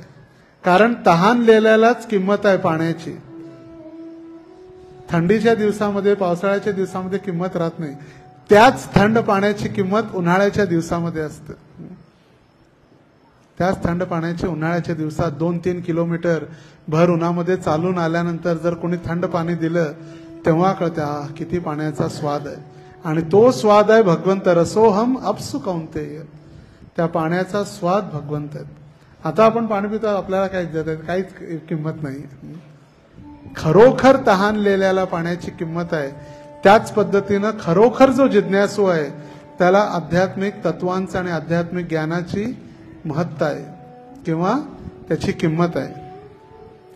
आता हे आध्यात्मिक ज्ञान पण प्राप्त झालं, मग ते अटेन्शन महत्वाचं आहे. ध्यानपूर्वक बसून ते ऐकण्याची इच्छा गरजेची आहे. Attention and then retention.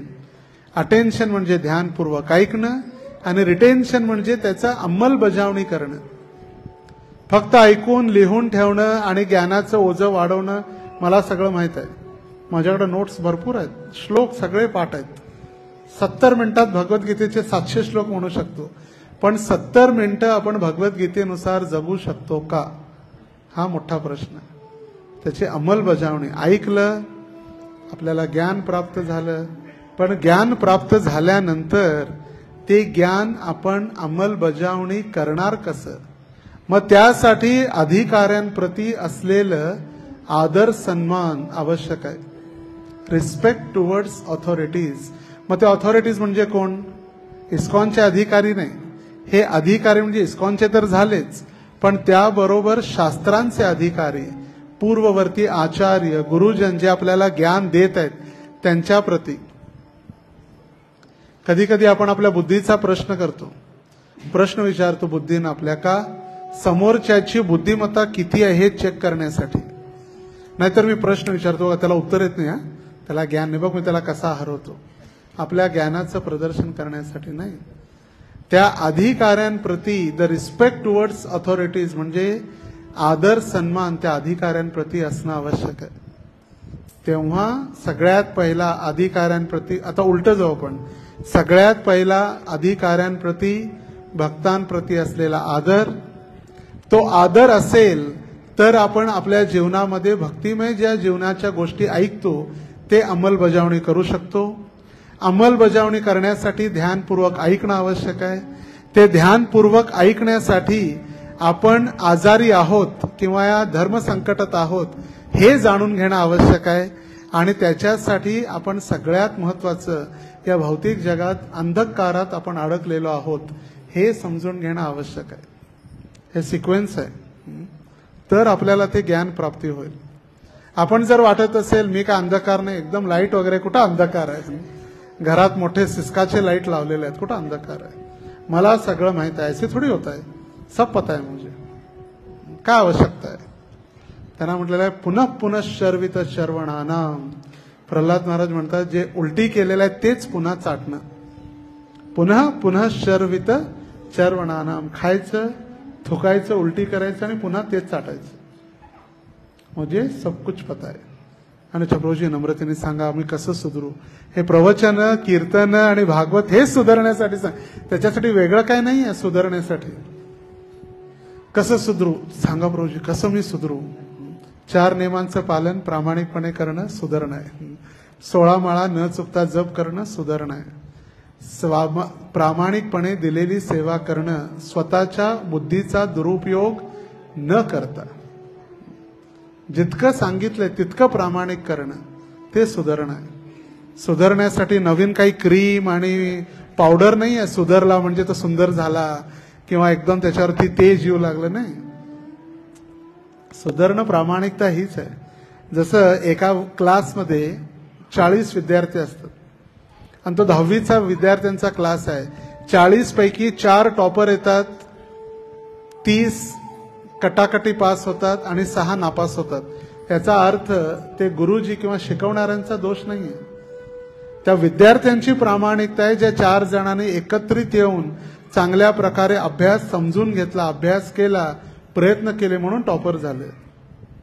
जे फेल झाले ते टाइमपास केले, क्लास बंक मारून उड्या मारले, फिरले, कसं पास होणार आहे?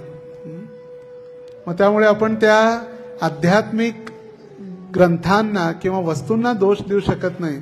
त्याच पद्धतीनं शालेय गुरुजींना आणि त्या पुस्तकांना कधी आपण दोष देऊ शकत नाही. ती बुद्धी दुर्बुद्धी आपली आहे. आणि म्हणून प्रामाणिकतेनं भगवंतांची भक्ती करणं हेच आहे. यालाच म्हटलेलं आहे प्रामाणिकता. गुरु, वैष्णव आणि आचार्यांनी दिलेल्या आदेशांचं पालन प्रामाणिकपणे करणे. आता प्रभुपादांनी सांगितलं 16 माळा ध्यानपूर्वक जप करा. तर काही भक्तांना वाटतं नाही 16 नाही मी 64 करणार. मग दिवसभर हातात माळा घेऊन इकडं तिकडं बोलत, टाइमपास करत, पिक्चर बघत, मूवी बघत, मोबाईलमध्ये खेळत माळ का मी 64 माळा जप करतो. मग तो अहंकार हृदयामध्ये वाढू लागतो. हे बाकीचे 16 वाले आहेत, मी 64 वाला. काही गरज नाही इतकं अतिभक्ती चोरेर लक्षण दाखवण्याची. प्रभुपादांनी सांगितलं 16 माळा ध्यानपूर्वक करा, 4 नियमांचं पालन करा. प्रभुपाद भगवत धामात घेऊन जायसाठी तयार आहेत. तथाकथित प्रभुपादांनी गुरूंनी दिलेल्या आदेशांचं सोडून मी वृंदावनला जातो, भावभक्ती प्रकट करतो, मी गोपी भाव धारण करतो, हे सगळे होणार नाहीये. हे सगळे होणार नाहीये कधी. आपण आचार्यांच्या आणि गुरूंच्या चरणी अपराध करत आहे. म्हणून म्हटलं जितकं सांगितलेलं आहे तितकं प्रामाणिकपण. जसं पुजारी सेवा, सकाळी पुजारी सेवा, ड्रेसिंग सेवा ही चालू होते 4:30च्या अगोदर, 5:30ला नाही. 4:30ला येऊन मंदिरात आल्यानंतर जे गुरुवारष्टक जे आहे अष्टक, ते अष्टक म्हटल्यानंतर भगवंतांना प्रभुपादांना प्रणाम करून गुरूंचा आशीर्वाद घेऊन भगवंतांच्या सेवेत जाणं ही पद्धती आहे प्रामाणिकता. 5:30ला पळत पळत येऊन कसंही आचमन न करता अल्टरमध्ये घुसणं ही प्रामाणिकता नाहीये. कसं सुधरू या प्रश्नाचं उत्तर आहे. मला कालपासून 2-3 वेळा विचारला गेला प्रश्न, प्रभूजी कसं सुधरू सांगा, कसं सुधरू सांगा. हे सुधारण्याची सेवा तीच आहे. पण आपण वेळेवरती येऊन प्रामाणिकतेनं जे अष्टकम आहेत, गुरु अष्टकम, त्याच्यात स्पष्ट सांगितलंय श्री विग्रह आराधन नित्यनाना श्रृंगार तन मंदिर मार्जनार्दव. हे मी सगळं करणार आहे. अशा गुरूंना मी प्रणाम करून त्यांच्या आशीर्वादानं मी जातो. ती प्रामाणिकता आहे. वेळेवरती शुद्धतेनं करणं. सफाई, हातात झाडू घेऊन थोडं इकडं तिकडं मारणं. जसं रेल्वे स्टेशनवरती बघा झाडू मारत असतात, काही देणं घेणं नाही. थूक पॉलिश, थुकायचं, थोडं पॉलिश करायचं, झालं बस, झाले बूट चकचकीत झाले, घ्या. त्याला म्हणलं थूक पॉलिश. मग ती स्वच्छता आपण कशा पद्धतीनं कोणत्या भावनेनं करतो तीच खरी प्रगती आहे. त्याच्यासाठी दुसरी कोणती मेडिसिन किंवा नम्रता मार्केटमध्ये विकत भेटत नाही. मधल्या मारुतीला गेला आणि मग नम्रता द्या, मी सुधारण्यासाठी औषध द्या, नाही. ते आपल्याच हृदयामधून, आपल्या संस्कारामधून आणि आपल्या शिक्षणामधून ते होतात सगळे संस्कार. तर हे झाले भक्तांचे लक्षण. तर मूर्खाचे लक्षण सुद्धा माहीत असणं गरजेचं आहे. तर आपण ओळखू शकतो की भक्त आणि मूर्ख म्हणजे काय. मग आपण कोणत्या कॅटेगरीमध्ये येतो मग सांगायला लागत नाही. मग कळते की बाबा इथे ही सिस्टीम आहे, हे गुण आहेत तुझ्यामध्ये. तुझ्यामध्ये इन्सुलिन तयार होत नाही, किंवा तुझं दुःख लवकर ठीक होत नाही, किंवा तुला थकवा येतो, सारखं सारखं तहान लागते, वारंवार लघवीला जाणं गरजेचं वाटतं, म्हणजे तुला काय शुगर आहे. त्याच्या लक्षणावरूनच कळते त्याला कोणता रोग आहे. आता या सगळ्या लक्षणावरून कळेल की आपण प्रामाणिक आहे की आपण मूर्ख आहे. तर मूर्खासाठी 5 लक्षणं सांगितलेली आहेत. मूर्खस्य पंचचिन्हानी, 5 चिन्ह आहेत मूर्खांची. नंबर 1 गर्व. सदैव हवेत असतो, जमिनीवर राहतच नाही कधी. त्याला वाटतं मी आणि माझ्यासारखा दुसरा कोणीच नाही. मला विचारल्याशिवाय कसं केलं, मी इतका मोठा अधिकारी, मी सगळं मी. गर्व. नंबर 2, दुर्वचन म्हणजे सदैव अशी गलिच्छ भाषेचा वापर. दुर्वचन म्हणजे दुसऱ्यांना दुरावणारे किंवा दुःखित करणारी भाषा. दुर्वचनस्य. क्रोधस्य. तिसरा क्रोध, सदैव क्रोधी असणं. नंबर 4, दृढवादी. मी जे सांगेल तेच, माय वे और हायवे, कधी बदलणार नाही. माझं ऐका नाहीतर मी येणार नाही. मी सांगितलं तर माझंच, मी आणि माझंच ह्याच्यातच. दृढवादस्य. परवाक्येषु अनादरः. दुसऱ्यांच्या वाक्याला कधीही आदर न देणारा.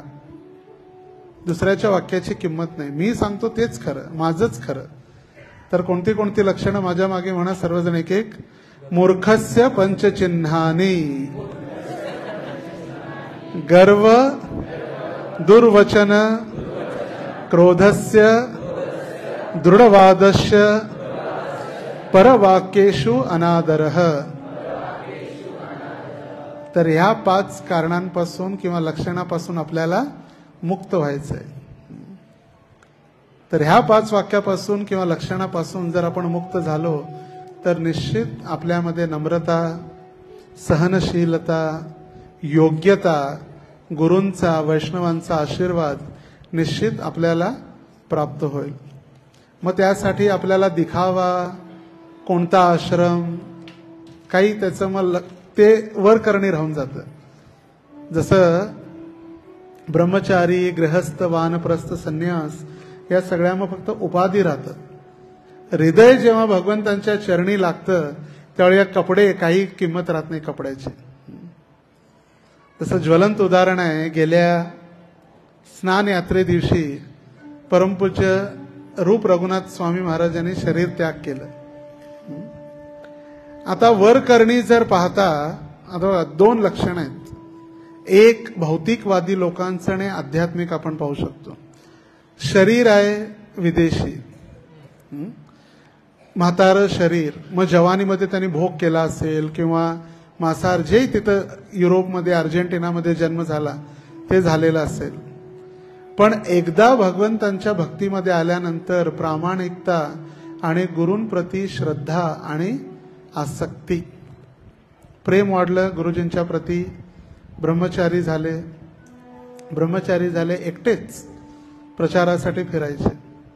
दररोज 1:30 वाजता उठायचे, रात्री 1 ते 1:30, 2 ते 4:30 पूर्ण जप करून कंप्लीट, 16 माळा साधना कंप्लीट, पूर्ण रीडिंग, चॅन्टिंग दररोज, ब्रह्मचारी असतानापासून.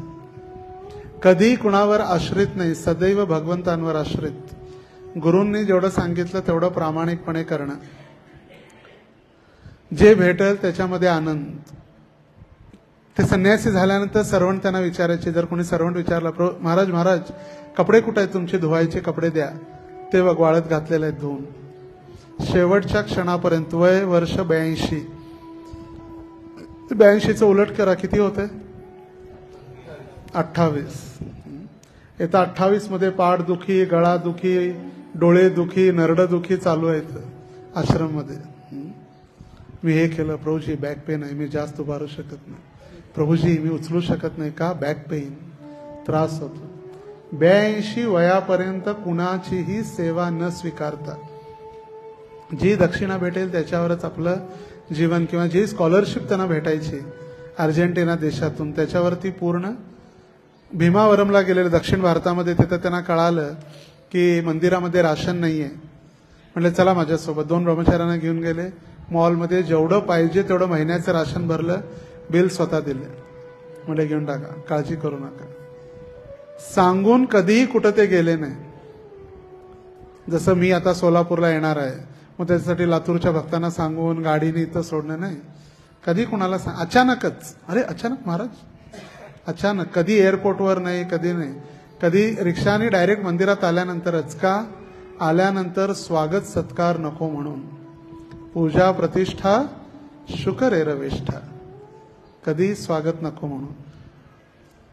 आणि सदैव आश्रित भगवंतांवर, गुरूंवर, शेवटच्या क्षणापर्यंत. मी तर काल विचार करत होतो, सदैव ते आपल्या धनराशीवरती किंवा सदैव कधी मंदिरावरती, कधी कुणावर आश्रित नाही राहिले. त्यांनी इतकी भगवंतांची योजना आहे.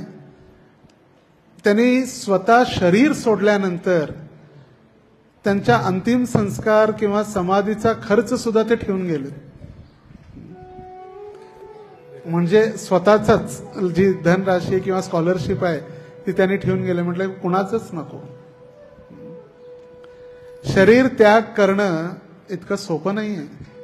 आपण म्हणतो, खरं त्याचा जर कधी कधी एकांतामध्ये विचार केलं, किती मरणासन्न व्यक्तीला किती परेशानी किंवा किती कठीण परिस्थिती उद्भवते. एका क्षणी ऑन युअर मार्क्स, म्हणलं on your marks get set go, ज्याला म्हणतो ना आपण रनिंगसाठी वगैरे, तसं एक वेळी एका क्षणी 40,000 विंचू चावल्याचं कष्ट होतं. 40,000 एकानंतर एक नाही, एका क्षणी. आपल्याला कोणाला माहित नसेल कोणाला विंचू किती चावल्यानंतर किती दाह होतो. माझ्या जीवनात मला एकदा अनुभव आला. जी पूर्ण दिवस कळत नाही काय होते, दाह इतकं कष्ट होते त्याच्या विषामुळे, त्या विंचवाच्या. 40,000 विंचू. तर लोक पाणी सुद्धा, पाणी पाणी पाणी, घसा सुकून जातो. मरताना लोक पाणी पाणी पाणी, लोक त्याला पाणी पाजवतात, मरून जातो व्यक्ती. यमदूतांचं दर्शन बघून तो घाबरून गेलेला असतो आणि म्हणून अंथरुणामध्ये मलमूत्र त्याग करतो. आणि इथं या संन्यासींचा अंतिम क्षण, स्नान यात्रा. सकाळी भागवत प्रवचन 8 ते 9. आणि प्रवचनातच सांगितलं, त्याने माहिती त्यांना भगवंतांनी संकेत दिले, काय दिलं.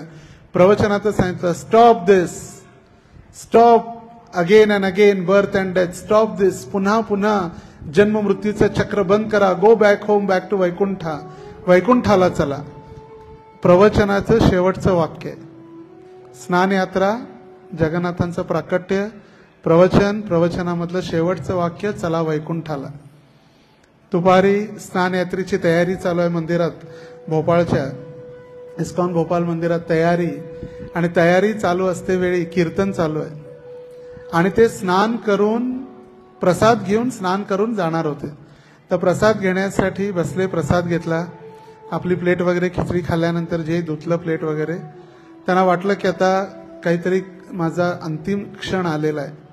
खुर्चीवर बसलेले होते, त्याच खुर्चीवर जिथं प्रसाद घेतलेला. समोर पंचतत्वाचा मोठाच्या मोठा फोटो, गुरु महाराजांचा फोटो, प्रभुपादांचा फोटो, त्याच्यावर चिंतन करत खुर्चीवर बसूनच शरीर त्याग. स्नान यात्रा, प्रवचन, जगन्नाथांचा खिचडी प्रसाद आणि त्याग. म्हणूनच महाराज काल सांगत होते नागपूरमध्ये, मरायचं आहे तर असं मरा, मरायचं आहे तर असं मरा. बघा, दिवस, वेळ, काळ, परिस्थिती. जगन्नाथांचं प्राकट्य म्हणजे जशी जन्माष्टमी आहे तसं जगन्नाथांचा जन्मदिवस, जगन्नाथांची गुणगाथा, स्नान यात्रेचं प्रवचन, वैकुंठाला जाण्यासाठी आदेश, जगन्नाथांचा प्रसाद आणि पंचतत्व आणि जगन्नाथांचं दर्शन करत भगवत धाम. काय पाहिजे अजून? तर त्यांची बॅग वगैरे ती काल दिली मला, त्यांचं सगळं संपूर्ण जबाबदारी. आणि त्यांनी भारतामध्ये प्रवासासाठी जी पेन्शन वगैरे यायची, तर स्वतः ती पेन्शन तर कधी वापरली नाही, वापरली माहिती, भगवंतांच्या सेवेसाठीच.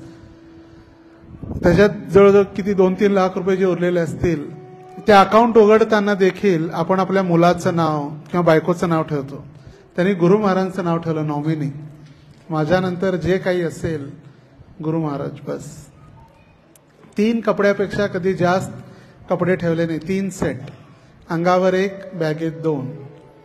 कपडे फाटले तर 1 सुई दोरा, कपडे वाळत घालण्यासाठी चिमटे, 1 छोटंसं किट, त्याच्यामध्ये ब्रश, पेस्ट, शेविंग ब्लेड, ते सगळं, गायत्री करण्यासाठी जानवं, 1 मफलर, बस. पूर्ण एका बॅगेत सगळं. 1 डायरी, त्या डायरीमध्ये प्रत्येक इस्कॉन मंदिराचं नाव, तिथला ऍड्रेस, मोबाईल नंबर.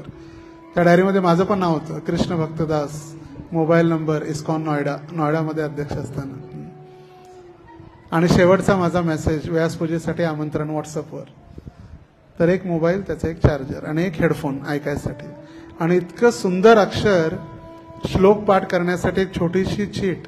त्या चीटवरती समोर श्लोक, यम यम वापी स्मरण भावम त्यजन्ते कलेवरम, आणि त्या चिठ्ठीच्या मागे त्या श्लोकाचा अर्थ, श्लोक पाठ करण्यासाठी. हे आदर्श आहे. वयाच्या 82 वर्षामध्ये कुणाकडूनही काही सेवा नाही. कपडे फाटले, घेतले, स्वतः कलर, दुसऱ्याकडून कलर पण नाही, स्वतः कलर करायचे. तर हे ही प्रामाणिकता आहे, याच्यामध्ये काही दिखा नाही. ते अंततोगत्वा करते. आणि म्हणून प्रभुपाद म्हणाले, भजन करून साधन करून मरते जाणले है. आपण किती भजन, किती साधना केली हे मृत्यूच्या क्षणी कळतं. त्याचा मृत्यूचा जो वेळ आहे त्यावेळी कळतं तो कशा पद्धतीनं भगवंतांच्या सेवेमध्ये पुन्हा गेला. तर असेही संत आजही प्रभुपाद आणि गुरु महाराजांच्या कृपेमुळे भगवत धामात जात आहेत. त्यामुळे आपला विश्वास असणं आवश्यक आहे. ज्या संस्थेमध्ये आपण सेवा करत आहोत, ज्या अधिकाऱ्यांच्या, ज्या गुरूंच्या आदेशाखाली आपण सेवा करत आहोत, ते गुरु महाराज आपल्याला भगवत धामात घेऊन जाण्यासाठी शक्तिमान आहेत, शक्तिशाली आहेत. त्यामुळे इकडं तिकडं जायची काही गरज नाही. एक मंत्र, एक गुरु, एक भगवंत, एक भगवद्गीता. एको मंत्रस्य तस्य नामानि यानि कर्मापेकम तस्य देवस्य सेवा. एकम शास्त्रम देवकी पुत्र गीतम. एको देवो देवकी पुत्र एव. एको मंत्रस्य तस्य नामानि यानि कर्मापेकम तस्य देवस्य सेवा. बस ह्याच्या पलीकडे काही नाही. त्यामुळे प्रामाणिकता आणि प्रेम हेच आवश्यक आहे. गुरु महाराज परवा सांग, जर प्रेम असेल तर काही होऊ शकतं. जर प्रेमच नाही भक्तांमध्ये तर होणार काय? प्रेमच नाही तर काहीच होऊ शकत नाही. प्रेम असेल तर दगडाची आमटी सुद्धा होऊ शकते. दगडाची आमटी ही वैदिक पद्धतीमध्ये सांगितली होती. आज इंस्टाग्रामवरती रीलमध्ये सर्च करा, दगडाची आमटी, आजही भेटून जाईल. प्रेम असलं तर काही होऊ शकतं. पण जर प्रेम नसेल तर मग गुलाबजामुन सुद्धा कडू लागू शकतं. कारण का जीभ कडू झालेली आहे. त्या व्यक्तीच्या ईर्ष्या आणि द्वेष भावनेमुळे जीभ कडू झालेली असल्यामुळे तो गुलाबजामुन देखील कडू लागतो. जर प्रेमाने खाल्लं तर मग कारलं सुद्धा गोड लागू लागतं. हेच अंतर आहे. आणि त्यामुळे भक्तांच्या चरणी एकच विनंती आहे की जीही आपण सेवा करतो, सर्वांनी एकत्रित येऊन प्रेम भावनेने सेवा जर केली तर निश्चित राधा दामोदर आपल्यावरती प्रसन्न होतील आणि ते उभे राहून म्हणतील, आता वर मागा. सौरादेन पृथक धर्मो संतुष्टोहम सौरेदन वा. आशीर्वाद, वर मागा. आता कोणता वर पाहिजे आणि त्यावेळी कोणता वर मागायचा तो आपल्या हातात आहे. आहे तो की सेवा मागायची आहे, की बंगला मागायचा आहे, की गाडी मागायची आहे, की काय मागायचं? हरे कृष्णा कृष्णा कृष्णा हरे हरे, हरे राम. श्रील प्रभुपाद की जय. तर जसं मी सांगितलं रूप रघुनाथ महाराजांविषयी, आणि मला तसं बोलवलेलं होतं त्यांच्या अंतिम संस्कार उज्जैनमध्ये करण्यासाठी, पण दुर्भाग्य मी अगदी कोकण भागात असल्यामुळे पोचणं किंवा पोचू पण शकलो नसतो. पण गुरु महाराजांचा आशीर्वाद, त्यांची जी ही शेवटच्या ज्या प्रोसेस आहेत, बँक किंवा त्यांची समाधी, ती जबाबदारी काल मला प्राप्त झाली. आणि मी विचार केला की सर्व भक्तांना देखील त्यांचे अंतिम राहिलेल्या ज्या गोष्टी आहेत त्याचं दर्शन, त्यांचे जे चप्पल आहेत, बूट आहेत, कपडे आहेत, त्यांची चष्मा आहे, डायरी आहे, एकच बॅग, छोट्या बॅगमध्ये सगळं त्यांचं ऐश्वर. संन्यासीचं ऐश्वर किती 2x2 बॅगमध्ये आहे, छोट्याशा. जीवन आपलं सर घर किती सामानकडे संपतच नाही. हे पण लागणार आहे, ते पण लागणार आहे, लागणार आपण बांधून ठेवतो माळ्यावरती, माळा भरला, स्लॅब भरला तरी संपत नाही. तर ते अंतिम दर्शन आपण व्यवस्था केलेली आहे बाहेर. आरोड्याला त्यांची पुष्प समाधी येत्या 22 जुलै रोजी, ज्यावेळी व्यासपूजा आरोड्यात आहे, 15, 16, 17 वृंदावन, 20, 21 पंढरपूर आणि 22ला जेव्हा व्यासपूजा आरोड्यात आहे त्यावेळी स्वतः गुरु महाराजांच्या उपस्थितीत, गुरूंच्या उपस्थितीत शिष्याच्या समाधीचं उद्घाटन. किती सौभाग्य आहे. गुरूंनी त्यांचा अंतिम संस्कार केला, मंत्र लिहिले, वैदिक मंत्र छातीवरती. किती स्पर्श. आपल्या सौभाग्यासाठी फक्त ती प्रार्थनाच आपण करू शकतो.